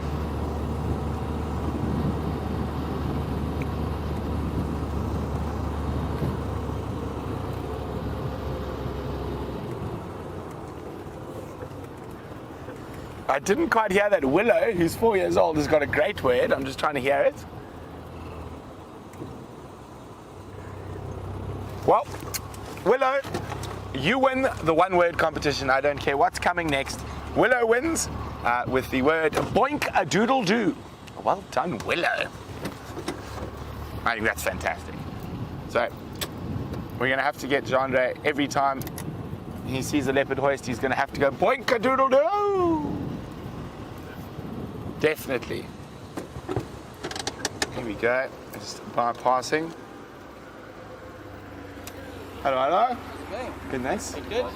Enjoy. Yes. Hi. Hi guys. How are you doing? Very well. Oh, so nice. Second time ever. Yes, very excited about seeing Anderson. Cheers, guys. Yeah. Now, Darby's the one who told me about Anderson today. So today, oh no, I've got a friend. And I've got a car behind me. Let's try to lose my friend quickly. We lost it. We'll lose it around the corner. So I was at the head rangers meeting today, and so every 3 months all the senior guides from the different lodges, we all get together to discuss certain things. Oh, actually, I can't deal with my friend. It's one of those things I just struggle with immensely. Branch stuck under the car. There it is, naughty branch. So some news from that. It's just been such a fun-filled safari. I haven't had a chance to catch you guys up. I'm afraid I'm going to need to look at something to give you the news. Okay, so it looks like in Kanyeni's female cub, we don't think she's dead. She's just peeled off from her mother already, and that's a little young, but she might appear again. But she hasn't been seen in a while by anyone. But in Kanyeni's male cub, I'm trying to find his name now. There we go. They've named Kanyeni's male cub has been named. It is Vutomi. Now, there's quite a nice story to Vutomi, especially for the long-term Safari Live viewers.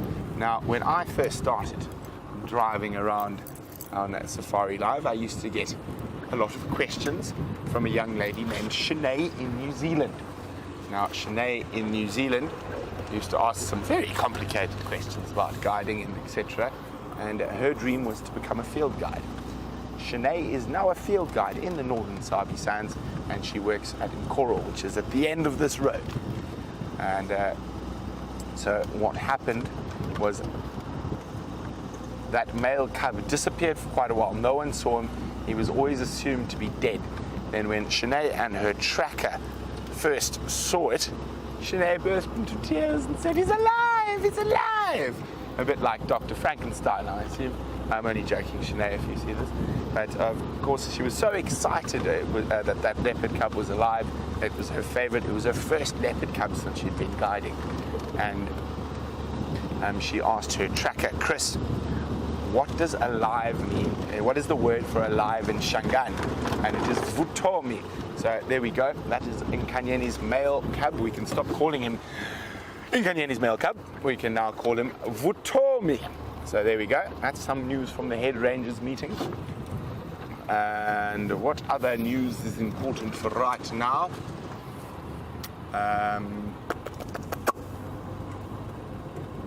No, the rest of the news I'm going to keep for tomorrow. But there we go. That's just a nice little happy story. And so very nice. Vutomi. V-U-T-O-M-I, for those who want to know the spelling.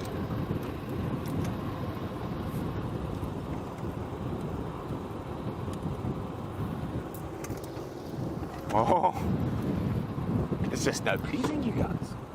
Deborah, the armchair traveller, says the icing on the cake, the cherry on top for the end of the safari would be to pull out a caracal. So we're on caracal hunting now. I will take a bush baby though, I quite like them. But yes, Deborah, it would be absolutely fantastic. I thought I saw a bush baby. Absolutely fantastic to get.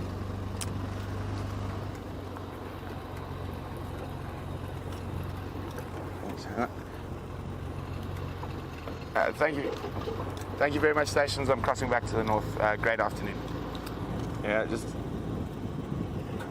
So again, I'm going to spell it for the third and final time. If you're not listening now, the spelling for Nkanyeni's male cub. Last time we're going to call him that ever. His name is Vutomi.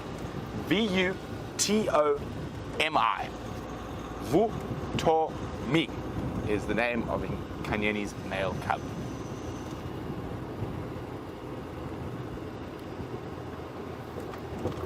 Hopefully we get to see him soon. So this morning, while we were searching the plains of the cheetah, there was Nkanyeni was seen to the north of us in Nkoro, but she was going south.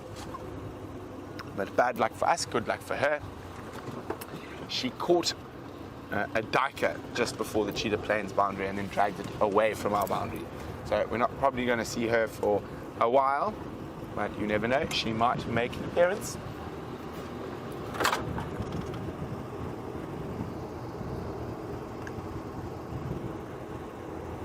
Now the cat streak continues. Now over a month of cats every single day. Isn't that absolutely wonderful? I think the main people we can thank, or the main animals we can thank for that, is of course the hashtag Incredible Nkahumas. From Jean-Dre and myself, we're going to bathe in the glory of our evening a bit longer while we sedately make our way back towards Djuma.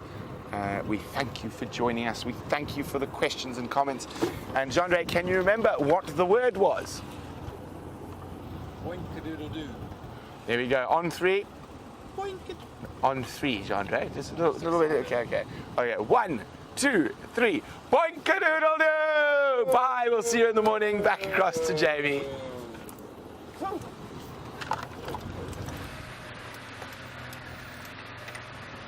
And as you can see, we have left Karula for now and are trundling about on our way home after another extraordinary evening here in the African bush. We've left Karula. It did just get a little bit too dark when we left. I didn't see any sign of the second cub. I have no doubt though, especially because I think it's the... Actually, I'm not sure which cub is missing. I have no doubt that little cub is alive and well and 100% safe, just a little separate from the rest of the family.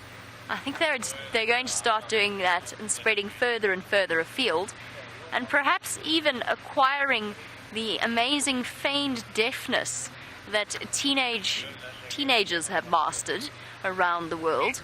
Its ability to hear somebody calling but pretend that they didn't. I imagine that it might be quite similar with a Karula and her cubs. She will be waiting there patiently, calling to them, and hopefully tomorrow morning on the sunrise safari we will have a chance to catch up with her. I'm hoping that she remembers she has a deka there and goes to catch it and put it up, not catch it, it won't require any catching anymore, goes to fetch it and take it up into the jackalberry where she originally stashed it. And of course, as Deborah Armchair Traveller says, perhaps cherry on the cake would be a caracal. James Richard, I thought about the exact same thing, and I actually mentioned it to VM. Unfortunately, just in terms of distance, we're not going to get there before the end of the sunset safari, but I promise you that I will check that genet nest at some point in the next, probably in the next 2 or so days. I shouldn't actually promise because it's so sightings dependent. I could end up on Cheetah Plains, but James Richard is referring to a genet's nest that VM and myself found. I cannot work out if this is a bush baby or something else. If you zoom in a little bit, VM, I don't know if I can... What is that? Oh, it's a scrub hare.